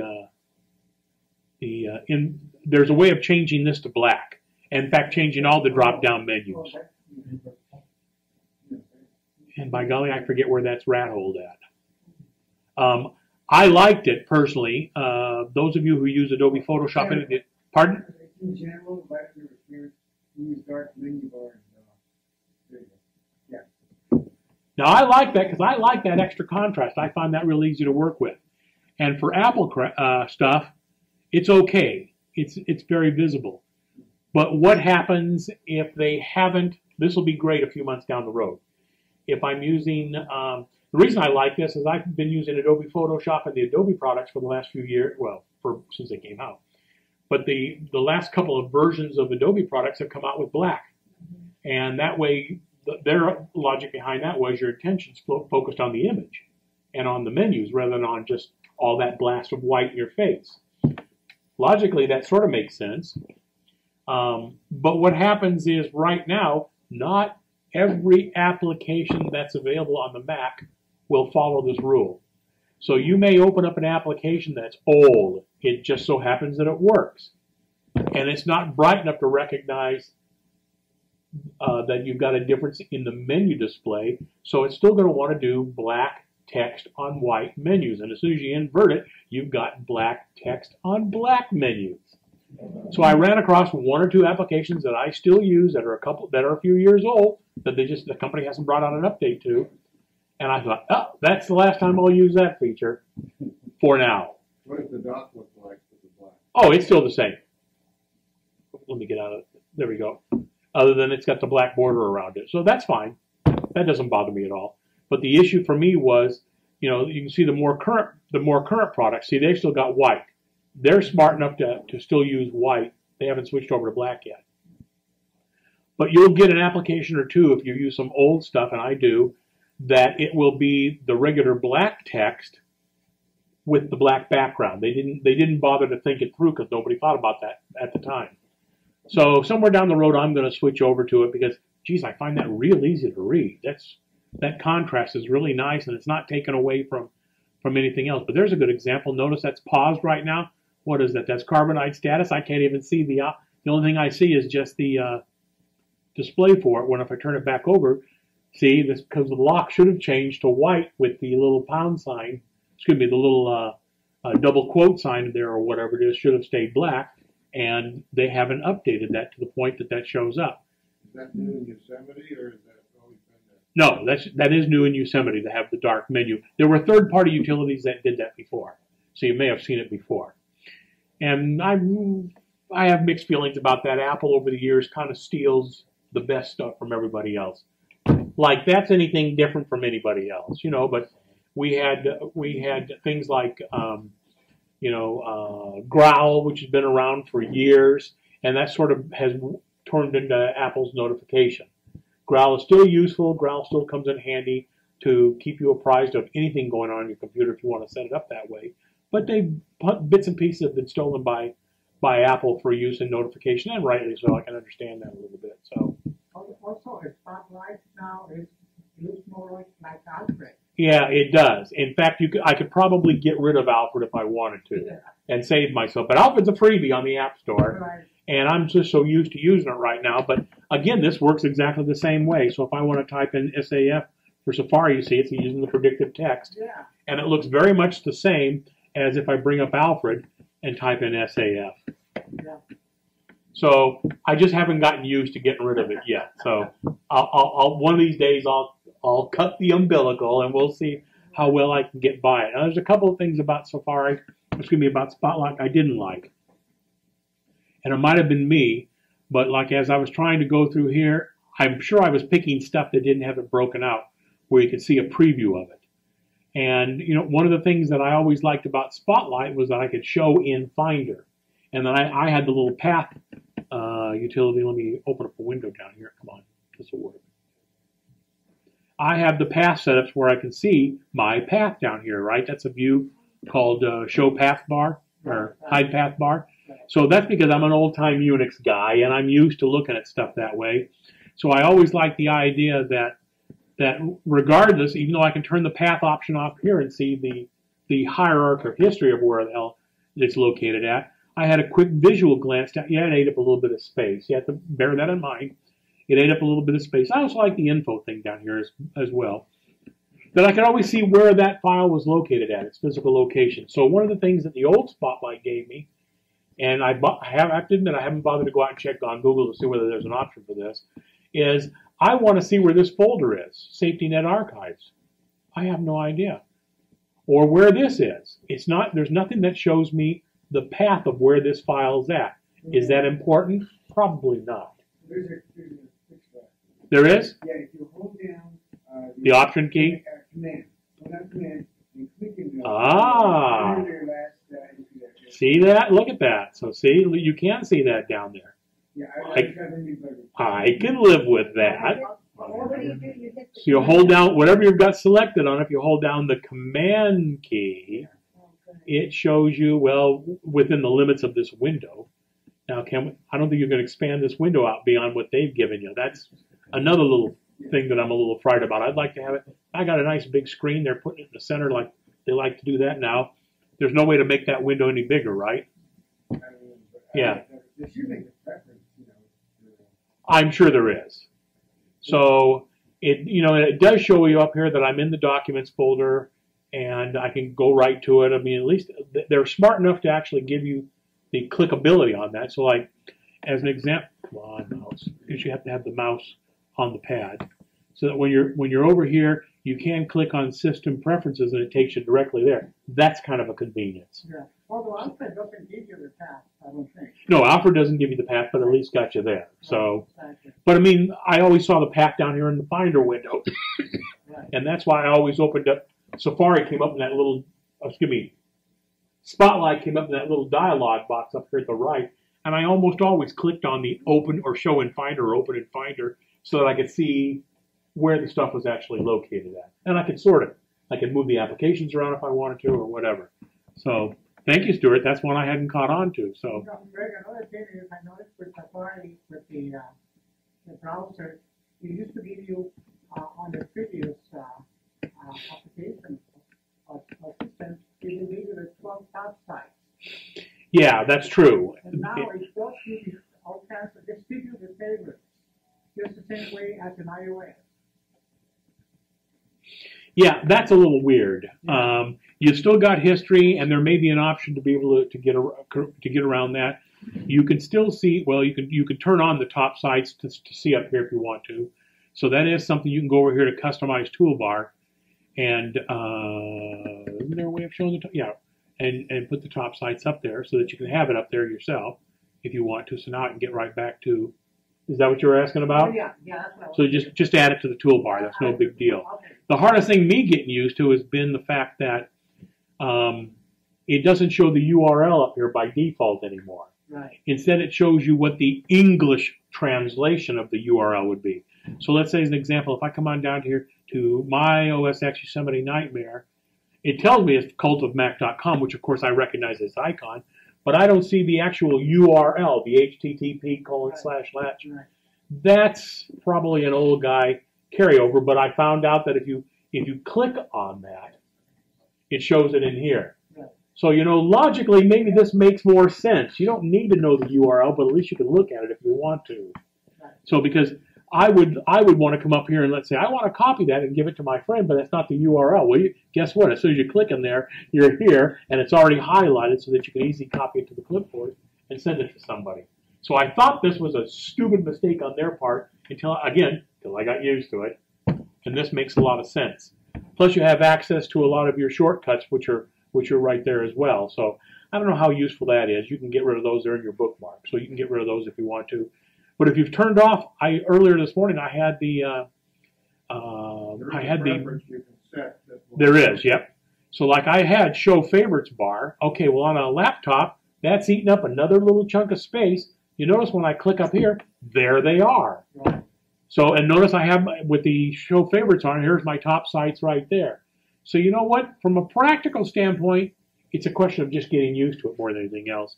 That may be hiding the favorites bar because whenever I want to see it, there they are right there. That's actually saving me a little screen real estate. Right. Here's what's taken me the hardest getting used to.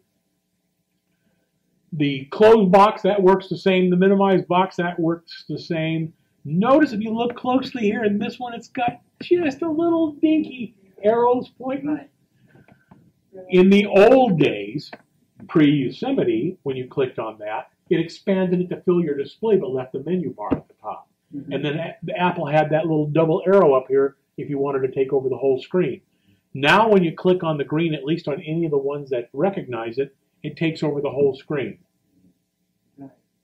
That took me a while to get used to. Go ahead. If you go to Safari Preferences and then click on Advanced, at the top of the preference pane in the Sport search field section, check Show Full Website Address, and then it will show. Ah, see? So which pane was that in general? Safari Preferences, Advanced, at Advanced. the top of the preference pane. There you are, see? So it takes people playing with this to catch it on. So, but I'm starting to think that ain't so bad. Now that I can see it by just clicking, then again, it's one of those things. Got to get used to a little bit and see. So I've never gotten used to this full screen stuff. I mean, you still have that up there, but those of you who have been watching me, I've had my dock over here at the right forever and a day because I always felt the screen was wider than it was tall, rather than having it across the bottom. And it's only been the last month or two that I've gotten used to letting the hide option go over. And again, that's an old school, died in the heart, back 2004 days, or 1984 days, that or whatever. And now I'm getting used to that, to having the extra screen. Before it used to bother me that, especially if I was working in Photoshop or something like that, I had my menus placed right up against the edge. So I'd roll over to pick on something and that thing would pop out. And that would drive me crazy. And so I haven't done enough using any of the tools that I've got with the palettes off to the right that I know that that's an issue. However, I finally got myself an iPad, my first iPad. I had a hard time convincing my wife on this one. I went for the top of the line because I figured if I didn't, I'd be bitching at myself that I didn't. So I bought the top of the line iPad Air 2. I was all set to buy an iPad Air because you can get an Air for $349 off the refurbished list. I have nothing against buying my this laptop refurbished. You get the same warranty. You can still get Apple Care. You can get all that junk on it. I was going to do this, and I thought, if I wait 2 or 3 months when iPad Air 2s start showing up on the refurbished list, all the prices will get shoved down another $30 or $40. But I started looking at, I really like the 8X processor. I like the Touch ID. It takes a little getting used to when you're diabetic and you got blisters on your fingers. That took a while getting used to playing that game. So I've got all 5 fingers set for this one, this one, this one, and those 2 on me only. So just to make sure that it'll work. And I find that even with the blister, the fingerprint's still there, and it still does a pretty fair job of reading it with the blister. I'm going to learn not to get the blisters. That's what I'm going to have to do. But I found a utility out there. Actually, there are several companies that make it. I haven't had a chance to test it very much.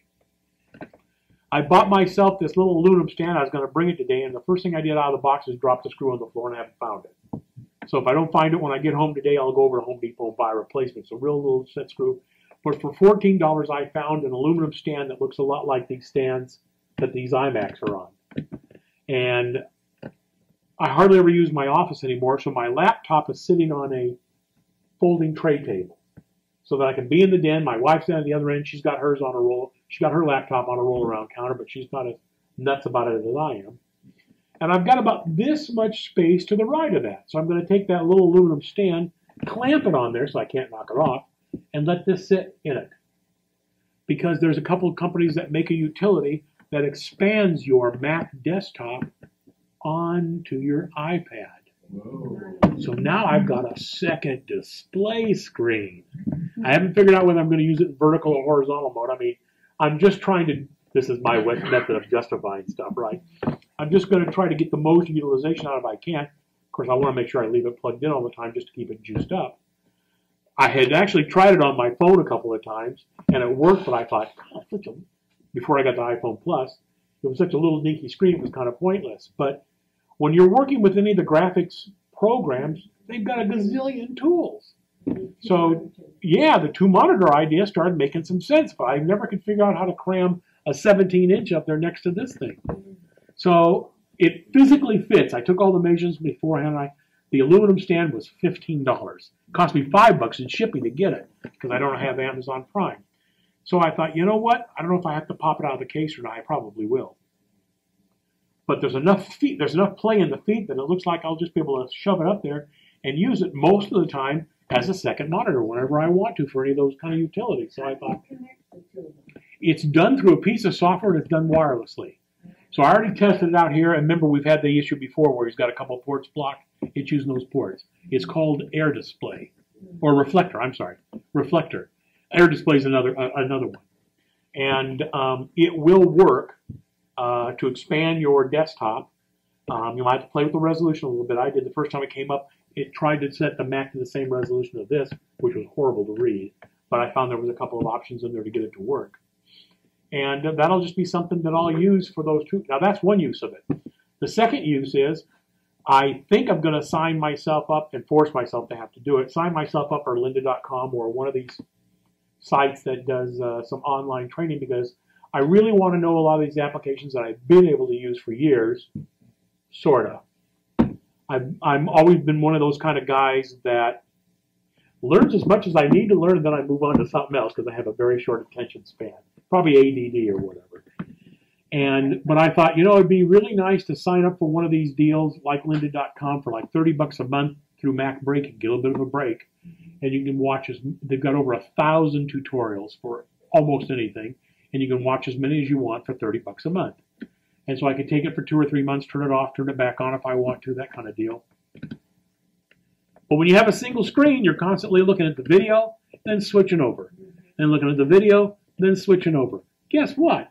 I'll put the video up here, watch it run, do whatever I'm doing, pause it, and if I really want to get lazy, I can use this as a remote to control this screen with. So, got some pretty cool capabilities down the road.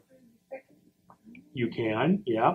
As a matter of fact, I can use this iPhone as my remote control for my Apple TV. That works really well. Because like if you go over to Netflix and you're scroll using the up-down arrow buttons to get A, B, C, D, then you get a keyboard. You actually just type it in. That works on the iPad or the iPhone. And believe it or not, I have AT&T Uverse. And the AT&T Uverse remote control, they make an application for that that I can actually, so if I can't find it, I always grab this or that, and I can actually run the television through this as a remote control. So that's kind of cool. Yes, sir. What was the name of that training site? Lynda, LYNDA.com. And if you $30 a month? $30 a month with the Mac Break special. So you've got you go to, I think it's lynda.com/Mac Break, and then they know that you're coming in off the Mac Break. Mac Break gets a referral or whatever it is for them buying airtime on Leo Laporte's weekly Mac Break show, which I listen to it. It's every Monday, and usually it's every Tuesday, and then by Wednesday it's available on iTunes. I have it automatically downloaded, so I can listen to it at work. When does it come on the air on Tuesday? I think it's, of course, the time change is going to screw me up now, but I think it's 11 a.m. our time, isn't it? 11? Yeah. And so he mentioned last week, he says, the time's going to be a little different for you universal time people, because you can get it live. You can watch the show live, and he's got a chat room, and you can talk to him and all that baloney. But what's kind of interesting, I watch all the keynotes, and I'll usually watch them.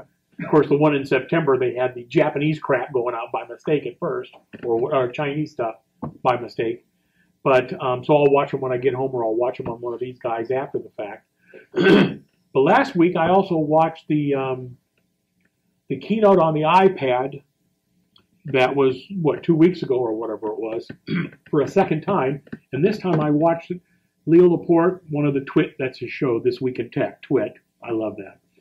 One of the Twit shows they have is called Twit Specials, where they'll be watching the Worldwide Developers Conference. And even though it's being streamed by us, or by Apple, or maybe by TUAW does it as well, the people at Leo Laporte show are commenting on it as it goes by. So that's kind of cool. So I watched it and you pick up some real interesting things that you probably wouldn't hear. So I watched it for real with Tim Cook, and then I watched it after the fact a week later when Leo had it, just to hear what their insights were, whether they thought, oh yeah, that's bullshit, or no, that's real, or whatever it was. So that was kind of interesting, and it came in handy. So I think I'm going to end up using this for doing like some of the video tutorials. Apple's got a lot of free video tutorials at the App Store. So I think I'm going to download those and maybe play them on here and use that as the working device. Or if I get them here, if they're in some kind of a movie format, I'll get them up and play them that way on the movie. Or in the case of like lynda.com, I can go directly to her website because she's got stuff designed to work on iPads.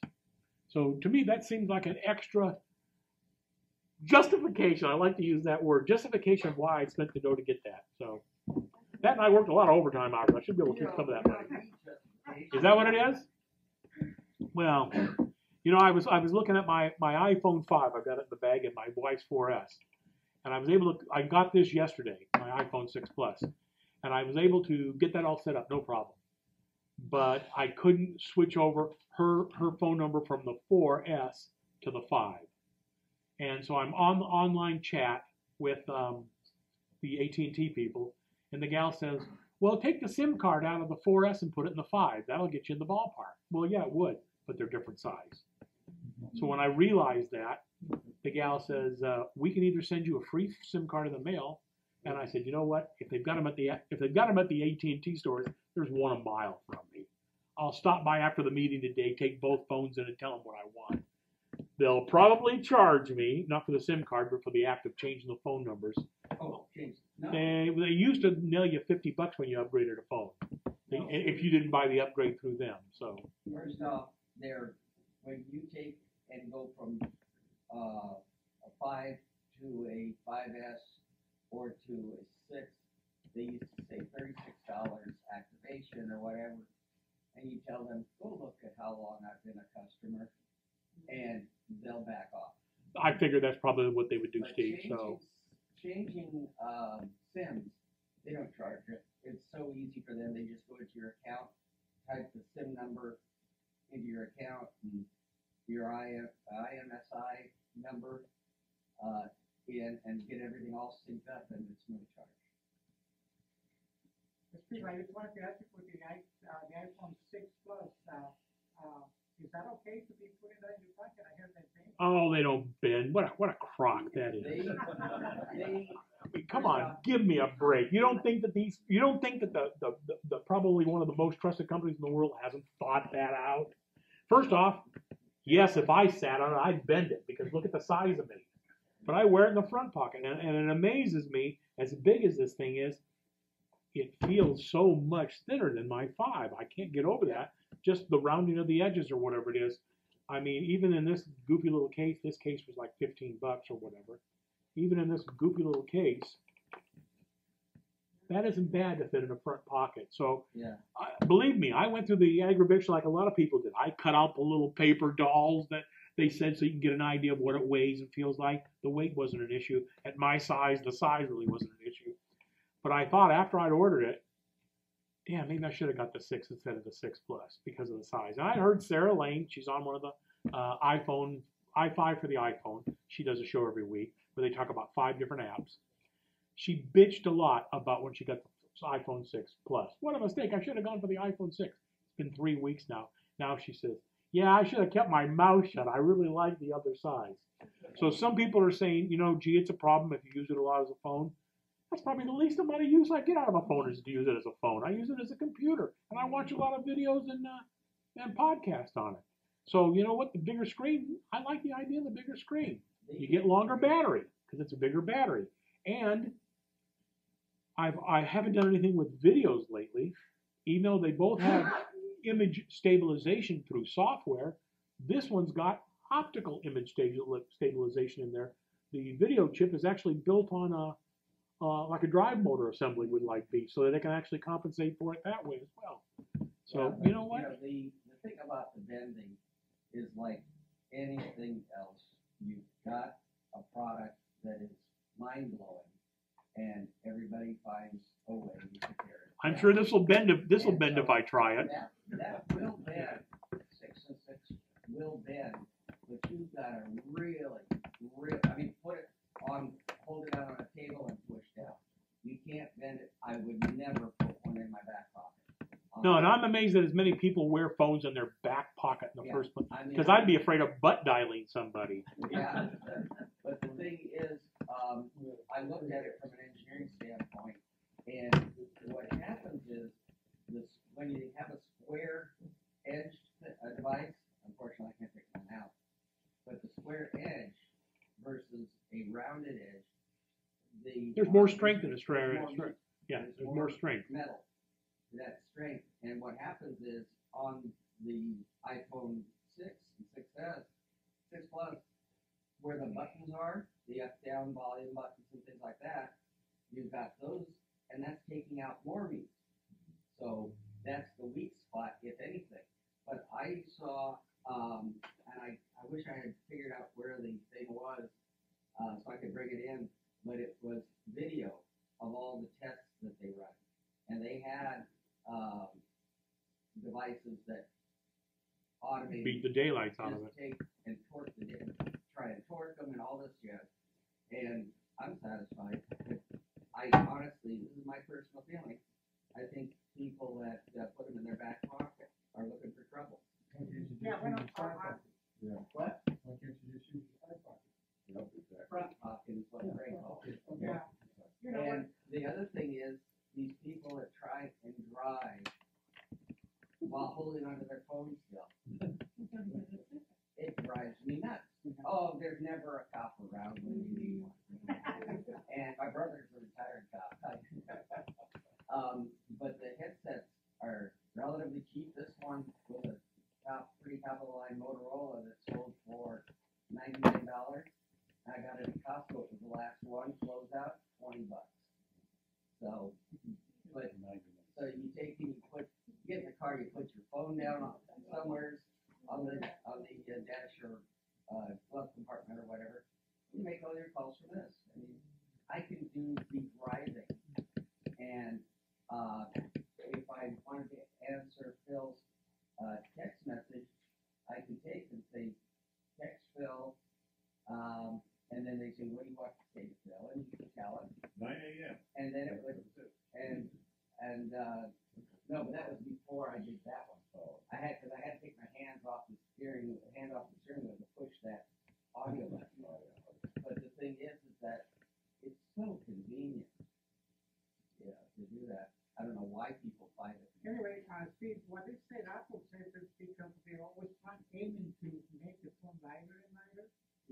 they make them thinner. Yeah, the metal's thinner.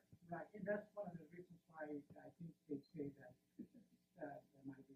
Well, but the thing is, like I said, anybody that's intent on attacking something that works, you know, Apple, you know, has got a really good product, always has from day one. And the thing is that they're just mad because theirs doesn't work as well. It isn't as sleek. It isn't as, you know, it doesn't work as long, stuff like that. Yeah, Samsung had bigger ones. It's Samsung's Galaxy, isn't it? Yeah. Okay, so they had that out before Apple ever had their big one out because they said, we want the thing to work a certain way first. Then we'll start messing with the shape and the size and all that stuff. And there was people that said, oh, I want a bigger screen, and they ended up getting just the 6. They didn't get the 6 Plus. They thought it was too big. I don't know whether you guys knew that or not, but you know they finally picked Christian Bale's going to be Apple. the new Steve Jobs. Christian Bale, incredible actor. Yeah, Christian Bale's going to play Steve Jobs. Believe it or not, I didn't even think they started filming yet. Believe it or not, we already have a special sneak preview. What? Shut up, Andy. Check it out.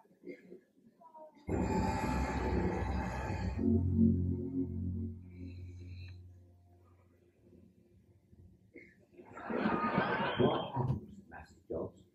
Apple's frightened me. We'll put the little clicky button here and call it a mouse.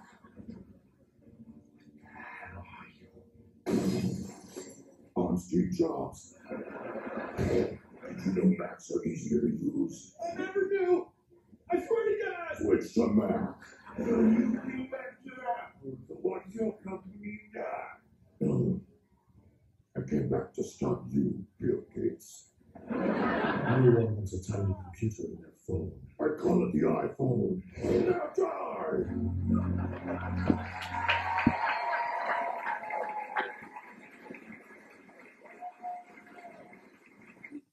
Just couldn't pass that one up. Okay, so back over here. So there is an option to be able to turn the display. Like I said, the limiting factor seems to be the applications that haven't updated their version yet. And we'll see that happen in the next couple of months. That always happens when something new like that comes out. When I switched over to the G4, my Super Duper doesn't work in the new, and I haven't been able to contact them. Any ideas how to get hold of them? Say that again now, what was the issue? His Super Duper no longer works with his G4, and it's like everything else for it. Time marches. Did you wind it up? Maybe the hamster in there needs to be fed, you know. No, contact the Super Duper people and ask them. That's right, but I can't find how to contact them. Send them an email. They have it on their website. Okay, because I can't even get a phone number to call them. No, people don't use phone numbers anymore on the internet. Okay. So just send them an email and they'll respond. But the thing is they'll probably say, we don't support. We only support the newest 3 operating systems. That's it. Look at that. If you go to their website and you click on support, it goes right into an email, and you can put in, hey, I have a G4, give them the model number, the RAM, the hard drive, give them all that junk, and the version of the Shirt Pocket, that's who the owners are, Shirt Pocket software, the version of Super Duper that you have, and ask them, what can I do? And I'll bet you they'll get you an answer within a day or so. There's another problem probably that might pop up that has this other thing, is they probably may have a charge to update. And if they do, I can only send them check or cash. And these days, a lot of them say credit card only. Okay. But you can ask them, can I, look, I no longer have a credit card account, can I mail you a check instead? Okay, all right. Okay. Possibly a cashier's check would work. Yeah.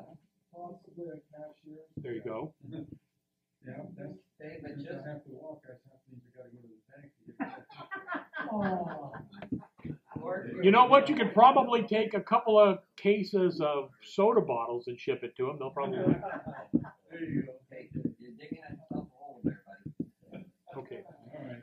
One of the features I was going to demonstrate, and I just realized we can't do it here. I guess you did it though last month or month before last, and that is there's a feature built into these things called handoff, and it works on any of the. Excuse me. It starts with a 5 or 5S or 4S, I think it is. It has to have Bluetooth LE in it or whatever, and it works on. So from an iPhone 4S on up with 8.1, if you're in the middle of typing an email, like as I was doing here to my wife, and I'm typing along like so, I pick up my iPhone or my iPad, and down there, showing up here on this one. How about that? And so in this, let's see if I can do it over here. If it'll do it on this. I don't know if I've got this set up or not. While Greg's looking into that, one thing I forgot to mention was if everybody doesn't Yes, know it does. Stuart Gordon came, he was working in the schools. You don't still work, you're retired. He takes, and if you wondered what this little device is up here, he's videotaping all this for you. Okay? And I apologize, I haven't sent it out as an email where to get to it, but I haven't given it to you unless you've got it. But Greg and I are gonna work out, are we gonna take and put it and say meeting videos up on the website and then have the links for the different months or what? But right now, everything that you've done, you go to Yahoo, YouTube, and you say OACC Meeting or OACC, it'll find them, and you can do that. That's until we get decisions what we want to do, and then they are public. We might want to put them with a password so that only members can do it, because that's the advantage of being a member is you get all this neat stuff. I have found very few clubs that have a place where you can go log on, send an email to a bunch of experts or other members and get answers. So I wanted to talk to people that they can't believe what I'm telling them. The meeting never quits. It goes on 24 hours a day. before this time's out on me, so here I am typing a message here. It recognizes the iPhone and the iPad running 8.1. It recognizes, whoops, I don't have it. See that? It's smart enough to realize it's not the forward-most application. Now, notice down here in the lower left-hand corner, I've got a symbol there for mail. If I push up on that, put in my number,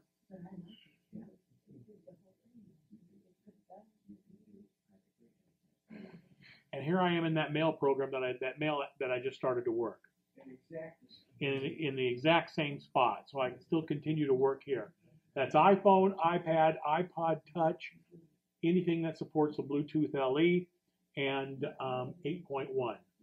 So I can start it here on the iPad, work on it on the iPhone, finish it up on the Mac. That works with all Macintosh applications that Apple provides right now, and will work with more applications as they become Yosemite and 8.1 aware.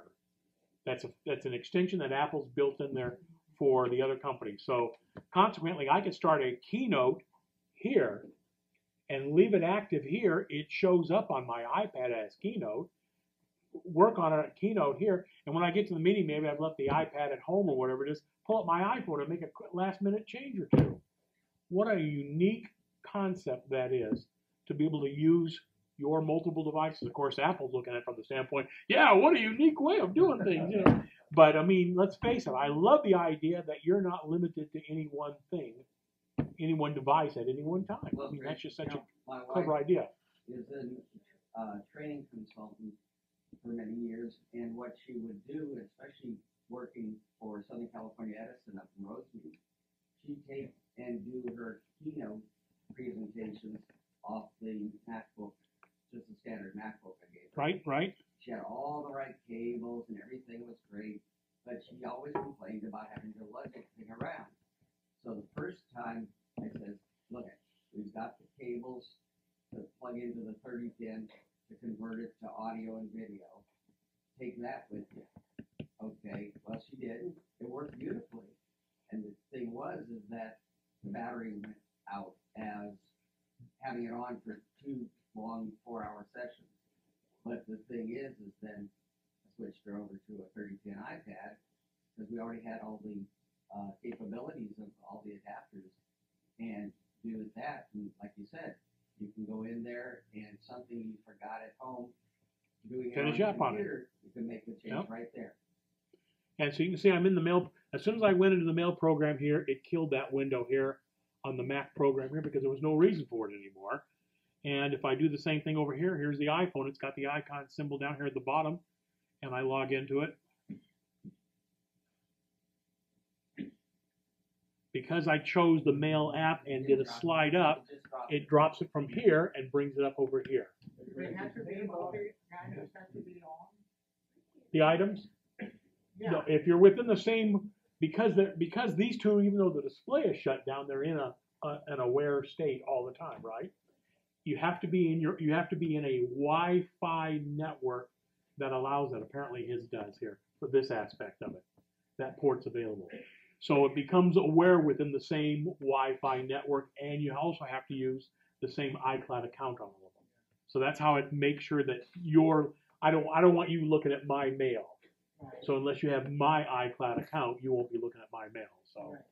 How do you just handle, is it a function in Yosemite or a separate app? No, it's a function built into Yosemite and built into iOS 8.1. Thank you. You need that combination to get it to work. Yes, Stuart? You usually have to enable it. Yeah, you do have to enable it. Yeah, you do have to do that through the settings. So to me, handoff is a really slick feature. Now the other one, this has taken me a little getting used to, is what do they call it? Continuity or whatever it is when the phone. If the phone rings on my iPhone here at the moment, the iPad will play music as well. It's going to get my attention one way or another, and the Mac will as well. So I can answer a FaceTime call or a phone call at any one of these three, again, using the same iCloud account within the same Wi-Fi. So in the Mac, it uses the built-in microphone and speaker, and I can carry on a phone conversation. There we go. So give it a moment here, and you'll see it should show up on these two. Or not. What's going on here? Oh, you know what? No, it might have. It also might be that I'm overriding this with this connectivity stuff sitting here. So, but I can. Now it's a little klutzy on this end to initiate a call. You can go into Notepad. You can do it. You can do it from anything that you can type into. So, as an example, if I come over here and I click on a new. Oops, get out of QuickTime Player. Oh, I'm looking at the wrong machine. That's why. So if I happen to be over here and I'll call my home phone number. That'll go over well.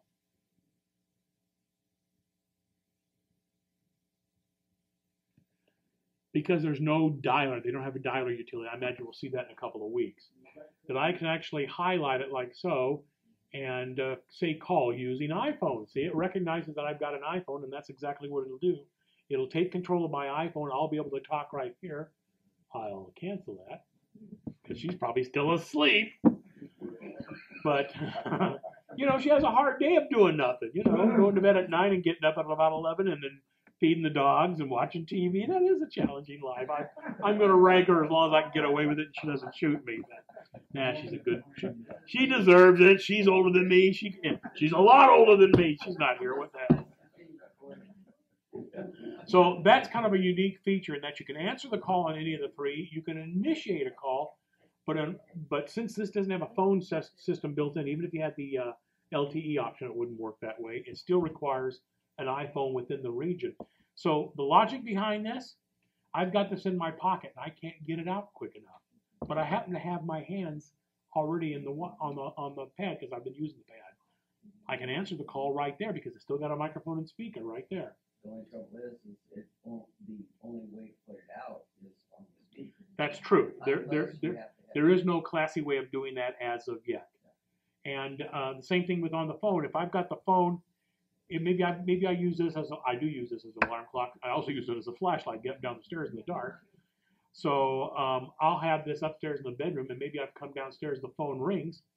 The Macintosh tells me I don't have to let the call go to voicemail while I hobble back up the stairs to go get the iPhone. I can answer it right from here. That's a pretty slick idea of using technology. Anybody that has the iPhone or the iPad, for that matter, that doesn't use it as an alarm clock is really missing out. I mean, you set it, and it's so easy to, before you had to go to your alarm clock radio, and you click, and change this time and that time. Oh, okay. Here you just do, how they do those little rolling wheels. Right. Plus, they're even bright enough to know if it's a weekday. Yeah. I mean, that amazes me. I can say, yeah, I want to get up at 5:15 Monday through Friday, but not on Saturday and Sunday. Yeah. So there's actually an option for weekday. You can have it start up with music from your iPhone. Your iTunes library. You can. Just have Siri. Yeah. Pardon? You can just have Siri. That's right. You can tell Siri, and I have to admit I don't use Siri enough. I'm going to. I mean, I made the mistake this morning of most of you probably know I pick up Corky because he doesn't have a usable car at the moment, and he can't drive at the moment. So yeah. So here I am. I'm driving down the freeway. I got as far as 17th Street and realized I didn't have the keys to the building. So I got off and I made an illegal U-turn on 17th to get back on the freeway and hustle like hell to get home. And went in there. Thank God the keys were where I thought they were. Got the keys, went back out, went through relocking all the doors and baloney, got back on the freeway. As I'm driving down to the freeway, because I have this built-in shelf right here, I'll do this and set the phone up. Usually I have it open so that I get a little bit more drag, like so. But I'll hold the button down enough for the Siri to pop up and say, Siri, call H.B. Cochran. Then it comes back and it says, Cochran, is that who you want to call? Yes. Makes a phone call. I haven't figured out whether I can turn the speaker on or not. I had to actually reach down and touch the speaker button because by default it would normally think it's going to have it up here at your head. So, but I had that phone sitting here, so it's not like it's the poor man's hand free. And to let Corky know I'm running late so that he doesn't bother to call. So that's a pretty neat feature of that. Yeah, Corky. Yeah, that's right. Sorry. See, that's neat about all the different things you can do there. And this will, and obviously, since you called me on the home phone, you can call this one. There's another feature that Google has, and maybe this has the same capability. And that is somebody calls instead of your home phone or your cell phone or something, you call your Google number. And your home phone or your cell phone or your work phone and every other phone that you want to have on the list all ring at the same time.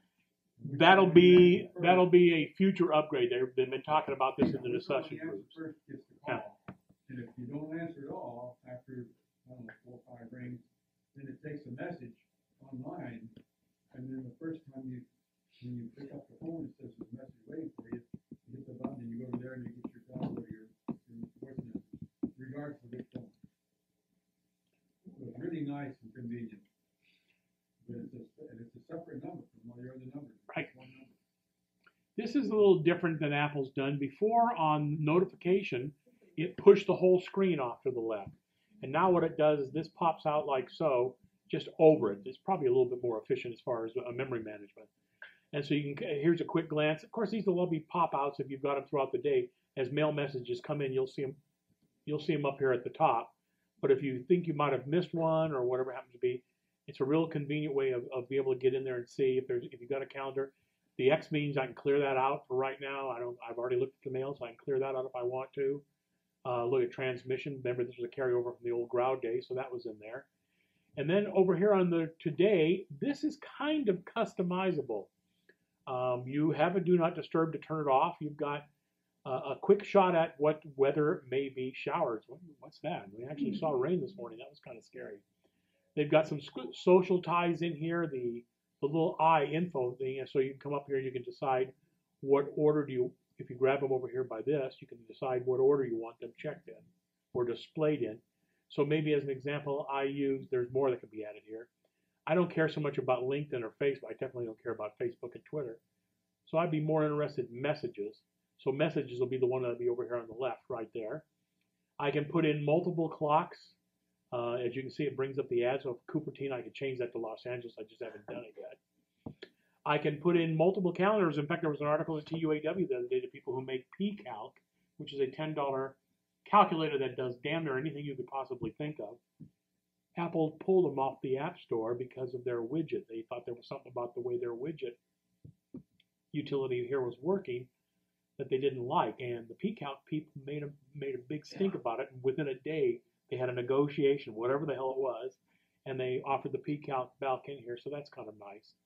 But you have a lot of customization about what you want to see over here in, well, for lack of another term, in the old days we would call this a sidebar, but here it is, things that are going on. Batteries are expected to function for, so let me know on the batteries here on the computer or on the phone or whatever it happens to be. See the Apple stock status, whatever it is. This is all customizable. How did you jump into this, right? Right here, there's a quick key that you can set up for it built in, or you can click on these little bars right up here to the right. Okay. Now, if they're set up on an as needed basis, like you've downloaded something or you're getting a notification from somebody or whatever, unless you specifically turn that off in the notification panel, like they have about the iPhone and the iPad, the Mac has that as well, it'll still pop up like the old growl messages would and let you know what's going on. But that's an option that you can turn off or put it on a do not disturb if you don't want to see that. To me, this is pretty handy. They did a nice implementation of this. And so you can see right now it says do not disturb enabled while mirrored. I have that enabled, but if I turn it off like so, it probably wouldn't bother to bring up those notifications when I want to. Not that that's a big issue. I don't have that. But I did find out last night on this remember I just got the iPhone yesterday. When I just to make sure, I backed up my iPhone 5 to my computer through iTunes. And then when I got the phone number transferred over, I pulled this information back over. That had to be faster than pulling it off the iCloud. Didn't pull over the damn folders for whatever reason. That kind of bugs me a little bit. Yes? Back up your phone to the iCloud. Is it true you cannot ever back it up to iTunes? And No. You're stuck in the cloud? It is an either or, but you can change it inside of iTunes. Oh. So when you go into iTunes, you can click on the it's not going to let me because I don't have my disc with me. You can click on the backup to this computer. Okay. You can click on that checkbox. Normally I leave it set for do it. I let it Wi-Fi sync normally, but I normally have it back up to the iCloud because I figure that's more useful. I don't have to be running iTunes all the time, and I don't have to be at home all the time. But for this particular purpose, maybe once every couple of months or whatever. Not that I'm paranoid about something happening to iCloud. That never happens to anybody, does it? There's no leaked photos of mine that are worth a damn. So once in a blue moon, I'll go ahead and I'll do a backup to the computer just so I have it, just in case.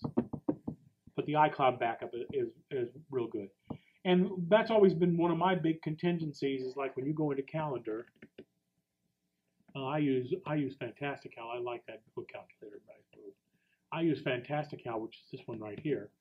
One of the, because I find this real useful, and it's available for both iPhone and iPad as well.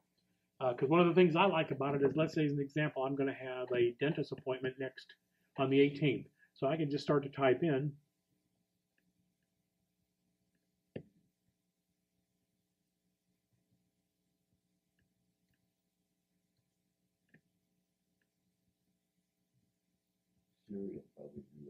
Yes, it would.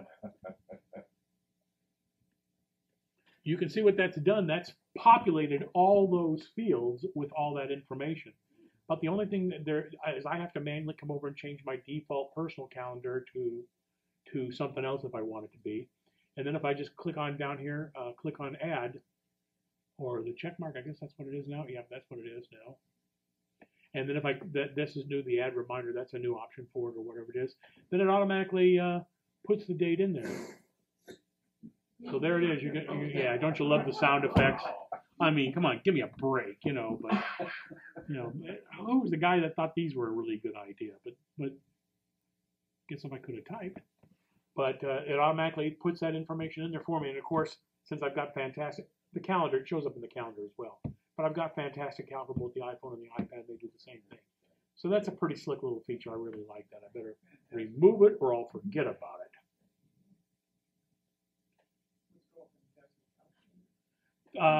This one's called Fantastical, and there are several out there that do this.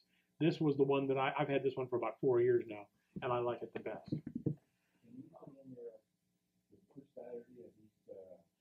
No, you can on the Macintosh version. Yes, you can. So you can put it's always the third Saturday or it's the second Tuesday. It does do that. Fantastical. It does do that. The iPhone and iPad version, I haven't checked them recently because they just came out with an update. But Siri will do it. Yeah, Siri will do it also. The iPhone and iPad version of Fantastical didn't do that. And there was a third party to a third party. Don't you love that? There was a third party utility called Add Reminder or Recurring or something goofy like that. It was $1.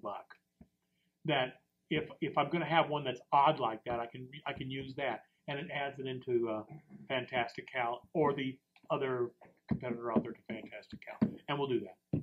So there's always a way to do it. Hopefully Apple will just add that. Why they didn't expand their calendar, because their own calendar utility did that.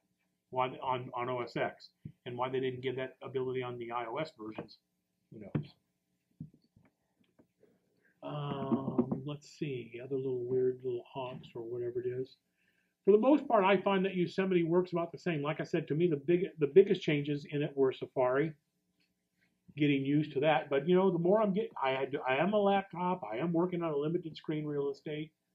So more and more, maybe that's starting to make sense to go ahead and add that. Yes, ma'am. And they changed the color panel in Yosemite. Yeah, they did. That kind of fries me a little And I bit. can't figure out how to use. It's the same thing that, they did with iOS. Yeah. They take and they flatten, they took all the shading, gradients out and everything. And some of their icons were really neat, like the old gears for the settings. That was real obvious what the hell they were. Now they're flat. They look, pardon the expression, like shit. You look at those little buttons way over there, the red, yellow, green. They look like, and bring up your dock. I'd be willing to bet that these people, within a few months or two, will have, October 16th. Well, they've got a later version. I haven't bothered to put that in here yet. There's Tinker Tool, and what's the other one that they make? This is a freebie one, Tinker Tool.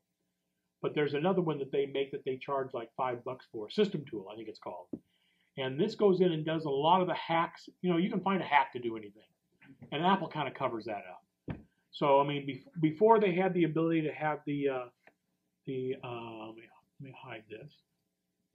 Before they had the ability to have this information down here in the bottom, that was a hack. Before they had the ability to have, this is a hack. This still is a hack up here. Notice the slash. If I go to my home directory, notice it says /users/Gregory Locke. That's a Unix thing. That's where my home directory is really physically located on this machine. Is slash, or what's usually called root, the root level, the lowest possible level you can get. Then there's a directory called users, which is squirrely because in Unix there's actually a directory called USR. So that takes a little getting used. Right. But this is for individuals. That same information though down here in the bottom. That's true. Which is really cool. But that was an add-on. That was only added about 4 or 5 operating systems ago. What happens also is, it's really crazy. Is one time I was somewhere and I said, "Where's the damn bar that tells me how many gigabytes are left?" I know they don't put them in the same spot, unfortunately. It's like, why? It's under Show Info, I think it's called down here. Or Show View Options. Here we are. Right. And you have to be in the right menu. You have to be in the right display to see it, because sometimes you see it and sometimes you don't. See, so like if I come over here to Icon View, sometimes you'll see stuff that won't show up in this status here. See. I like seeing it all personally, that's me. And probably because I am a Unix geek, and that's what I'm doing. Now my job at Broadcom is I do software license installs and track problems down why Bangalore can't get a license that's in Irvine. And thank God I'm not the guy who has to pay the bill, because they got to be paying $30-40 million a month in licenses. Well, I'll give you an example with Cadence, which is one of our big chip design software that we use. Yeah, like 11,000 licenses, because certain features in there require multiple licenses in order to be able to work. All I do is install them. That's it, and track problems down. Thank God I'm not the guy that has to figure out the financials. And there's a free plugin. It's called Colorful Sidebar. That's been around for a while. Does that work? It used to not work. Why is it working in Mavericks? But put it in the assembly and put it fine. It'll bring color back to refine your icon. That's always been kind of a pisser as far as I was concerned that they took that away. But it does work. So, 2 words or one? One word, colorful sidebar. You just go down to their website.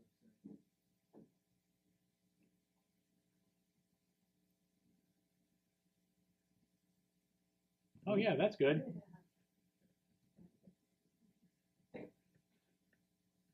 And I already trashed the window. I'll come back to it. Colorful sidebar. That's good.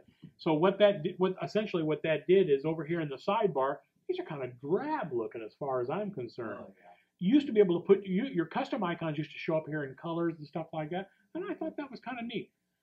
I'm not a big fan of the tags. I actually liked it better when they called it labels because to me it stood out. Rather than just right. And you can have a column up here where you still have a column up here where you see it, but all you see is just a friggin' dot. And I personally, I still like the other one, so I hide this most of the time. I use it for sorting stuff occasionally or whatever. Hey, Greg, flip back to your Yahoo page a minute. You see, this is interesting. The OACC website is at the top, but there are now buku places that are doing it, most of them up in Oakland, San Francisco. OACC.cc. Oh, there's a OneNet. And I've got Oregon Animal Control. Hey, maybe that's what we ought to rename our group to. Oregon? Oregon Animal Control. Yeah. So what happens is I get these emails. They're sending out a blanket email to all their members, and one of them they spell the domain wrong, and I get a You new get it. bounce, and it's like, people, get a life. So, colorful sidebar. I'm glad that they brought that back because that's always been kind of that's one of the things that there's always a hack for everything. Believe me, it amazes me. But you got to be careful. You do have to be careful, and that's one of the advantages of going to Google or coming to a meeting or whatever it is. You'll find out about those. Like I said, I've used the Tinker tool and the system tool utilities to be able to get in it, and I haven't tried them since I went to Yosemite because basically my brain didn't think of it.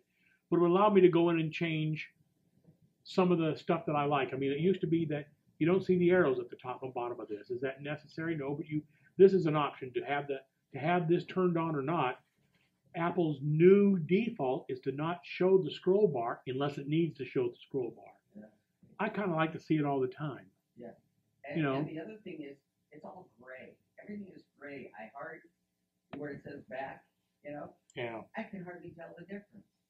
Well, that's why I'd like to add a little bit of color to the damn thing, I mean, it's just. I mean, yeah, in the icon view, you have that ability to go through there and color an icon. I don't know whether you can do it on this one, but you used to be able to have the ability to go in and color the individual icons.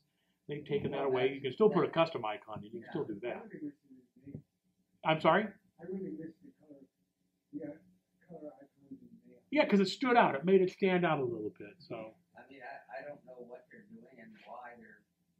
And why drab gray is their new thing as opposed to, I can sort of understand the logic behind, the stitched look to the books and kind of that. Yeah, that was a Steve Jobs thing. He liked that look where when you went into your calendar, it had the stitch with a little bit of tore off paper in the upper left, the skeuomorphic buzzword that they like to use. Yeah. But it didn't make it function any better. If anything, this operating system functions much more efficiently. Yeah, For the most part. But it doesn't have any class to it as far as I'm concerned. They've kind of taken that away. I still think the OS and its abilities way out over the other limitations. So I'm still on that side of it. But I'm sure we'll see eager people out there who will come out with tweaks and stuff like that to be able to give us back some of the stuff that we like. Because from when the first version of this came out, this has changed a lot since the first version came out. They've made improvements to it. For a while there, you didn't have translucency was the big thing all the time. You always saw the see-through windows. I hated that. It made it hard for me to see. So. Steve, Yes, sir. another thing that I noticed with Safari, you automatically when you log in, it gives you the guest user. Like, let's say in my household, I have three users that have Okay. to log in. And so we get the guest user automatically, when you turn the computer on. I already fixed it, but, as a default, it will give you the guest user, and it gives you the. But that you can turn off if you want to. Yeah, you can turn it off, or if you want to, you just have it as an option to come on. You have to change the button to get to it. We just now emailed you the DMG. I'm sorry? We just now emailed you the DMG for, Oh, okay. Thank you very much. How many people have heard also, that have AT&T for their phones that used to have, when we got the first iPhone in 2007 at over $600 each, they had, Steve, a grand. Huh? A grand. I looked at the bill and I immediately hit that bill. I mean, that's what it'll be by the time I pay it off over the 2 years. It'll effectively. But I mean, if I'd outright bought it, it would have been $949. Really?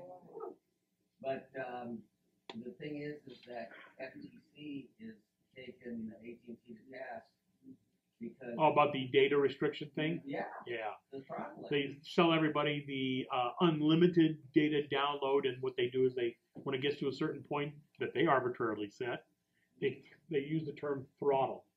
So if you were getting maybe, I don't know, I have no idea what the typical speed would be. 2 gigabytes or something. Okay, then it automatically drops back down to maybe half that speed. And the whole idea was to discourage you from doing any more until next month. Yeah.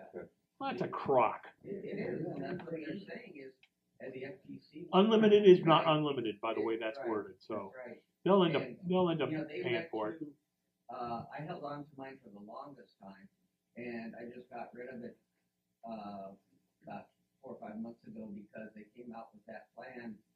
We were paying $275, $295 a month for 4 phones, sharing minutes of talk time And data. and if you wanted an unlimited data, they came out with 10 gigabytes. And if you wanted unlimited text, you had to pay $30. So we were paying $275 to $295. Well, then they came out with this deal that basically said for $160,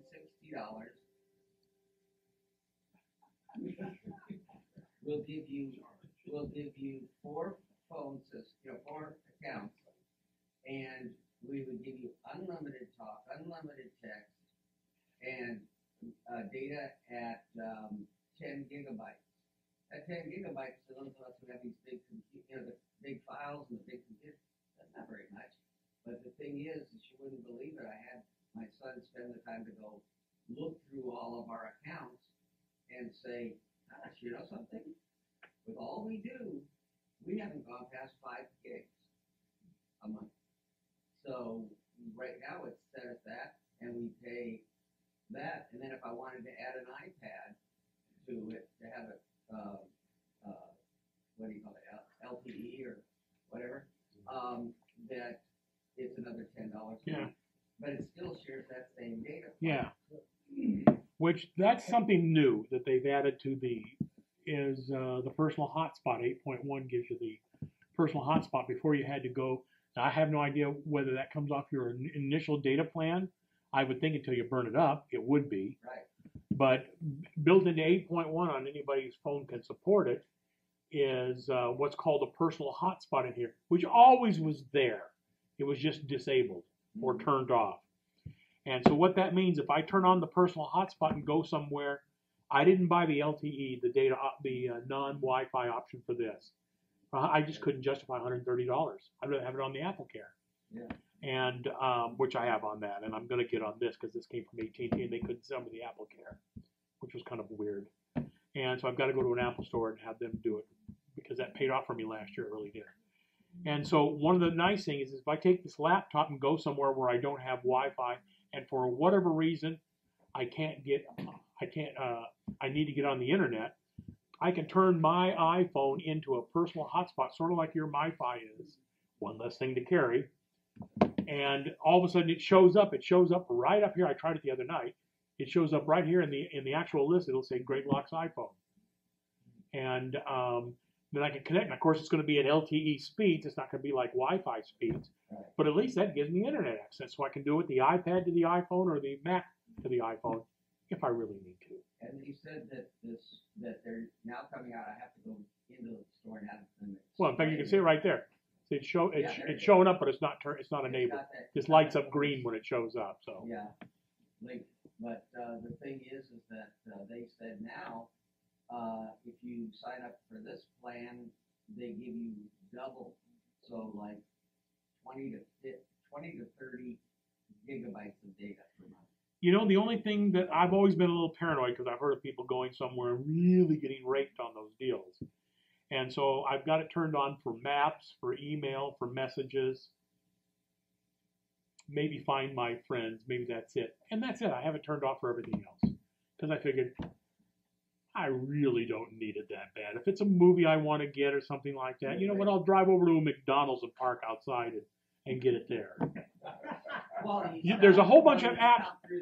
There's a whole bunch of different apps. You know, a lot of the hotels now have in the lobby. Usually you need a room number deal or whatever. But a lot of the fast food, Starbucks is a good example. Go in there and buy a cup of coffee. Go ahead and get temporary Wi-Fi right there. Get what you need to get and then leave. You know. I believe I go into Starbucks once a week, and how many people are there doing on laptops? Work. Yeah. You know, that brings up an interesting thing. New to the new iPad and to the new iPhones, especially with Touch ID, is Apple Pay, which just went live a week ago Monday. And you've probably heard that CVS, Rite Aid, Walmart, Best Buy, Target at the store, but not online, and a lot of them have turned that service off. Well, they've turned off what's called the Near Field Communications, which works for both the Apple Pay and Google Wallet. So they've also screwed Google Wallet. The reasoning behind it, several years ago, Walmart, in their infinite down south kind of mentality, decided they wanted to figure out a way to, for lack of another term, screw the bank charge cards. Because they're paying between 2 and 3%. Hey, you know what? Business is business. I totally understand that. I think American Express is 3% unless you're Costco, where you got it down to probably 2% or 1.5% or whatever. As far as I'm concerned, the savings don't get passed on to us. They keep that money. But the whole idea was, for all practical purposes, it's a barter system. They actually went to all these big retailers and said, look, we're going to create this thing called the Merchant Currency Exchange. Currency, C-U-R-R-E-N-T, the letter C, or MCX. That's the two acronyms you'll hear. The idea behind it was, we'll maintain our own database of customer loyalty cards, debit cards. You can get a Target debit card or a Target gift card or whatever it is, or a Walmart this or a Walmart that or whatever it is. And people who come in can use this card use that card with their phone. Wait till you hear this. And get the money, and we'll pass the savings on to you. Well, I'm a firm believer that if they're getting it now, we ain't never going to see it. It's never going to happen. In fact, years ago, I worked at a retail store called Adrace. Anybody remember Adrace? Yeah. Adrace had a cash check price and a credit card price. And you got about a 2% savings when you bought it with cash or check. Even they accepted check. Because quite honestly, Adrace had the kind of people that would come out and intimidate you a little bit anyway. But Lou was a good friend of mine at the time, and I worked for him for about a year. Anyhow, they just decided they didn't take credit cards for the longest time. You had to pay by cash or check. And when they finally got squeezed into taking Visa and MasterCard, they're going to charge for it. And they were very upfront. Cash price, credit card price. And they were hard-nosed, and that's just the way it is. You know what? Go out and get the cash and bring it back. What's the big deal? You know, that they wanted to pass it. They were passing the savings on to the consumer. Yeah, GameSaver does the same thing out of Signal Hill, and there's a cash price and a credit card price. Well, people are touting in the newspaper, and this is very unfair, and on the internet, that Apple Pay's a failure because CVS and Rite Aid both turned it off about a week after. So it kind of looks like there's a problem with the Apple Pay. Does everybody understand how this works? You would go at a store that would take it, let's say a Whole Foods as an example, at a store that would accept Apple Pay right now, because it's 220,000 merchants out of billions. That's kind of hard to get there yet, but you'd walk in, you'd buy whatever you're going to do. They ring it up on the register or whatever it is. Then they'd say, how do you want to pay? And you'd say Apple Pay or Google Wallet or whatever it would be. They had a little point of sale device, which they've got that they can run the card through. All the CVSs have them, at the pharmacy and up at the register or whatever. All you had to do was to get the phone close, and with Touch ID or put in your password, it sent a hidden, unique 4-digit identifier to that machine that said, this is valid for this purchase right now. They give you a receipt, you're done. That was it. They don't know your credit card number. They don't know your name. They may ask you your name anyway, like Radio Shack does every time. They know what you purchased. That's in the register because they had to ring up the individual items. The bank does know what you're getting from that ID. That information stays on a secured, locked-in chip here on this phone. The ID behind it, Google Wallet's similar. The ID behind it's brilliant. We should make this convenient for the customer, not so much for the merchandiser, but it made the retailers. On Leo Laporte's show, he was talking about eventually you may see lines at some stores that are Apple Pay or Google Wallet only because they can get the people through a lot quicker, like the 10 item or less kind of a deal. But since CVS and Rite Aid and Walmart and all these others had bought into this MCX currency deal a couple of years ago, and it's only being tested in Minnesota right now. It's supposed to roll out next year. That process, a QR code, QRC, the little square one with all the squiggles in it, pops up on the screen. You take your phone out, you go to an application, you take a picture of that. You then verify whatever it is, then you show it back to them, and they scan whatever's on your phone. Now, how much simpler is that than just pulling out a friggin' credit card and running it through the damn thing? Yeah. I can't understand. Here's what's going to happen.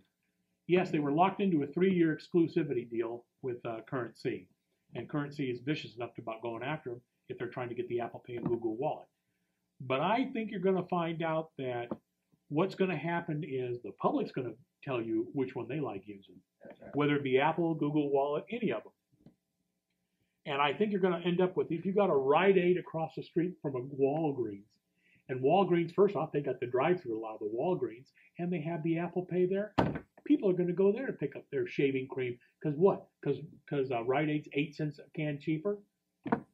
It's going to affect them in the bottom line, and somewhere along the line, it'll all change, and they'll open it up to everything. And you know what? Payment should be open to all of them. There's been threats for years that they're going to stop taking cash. You should be able to take cash. You should be able to take a check. You should be able to take a credit card. You should make it convenient for the consumer. Yeah, and just like anything else, they say people will vote with their wallets. And they will. That's exactly what they'll do. All right, guys. Well, thank you very much. I'm glad you came.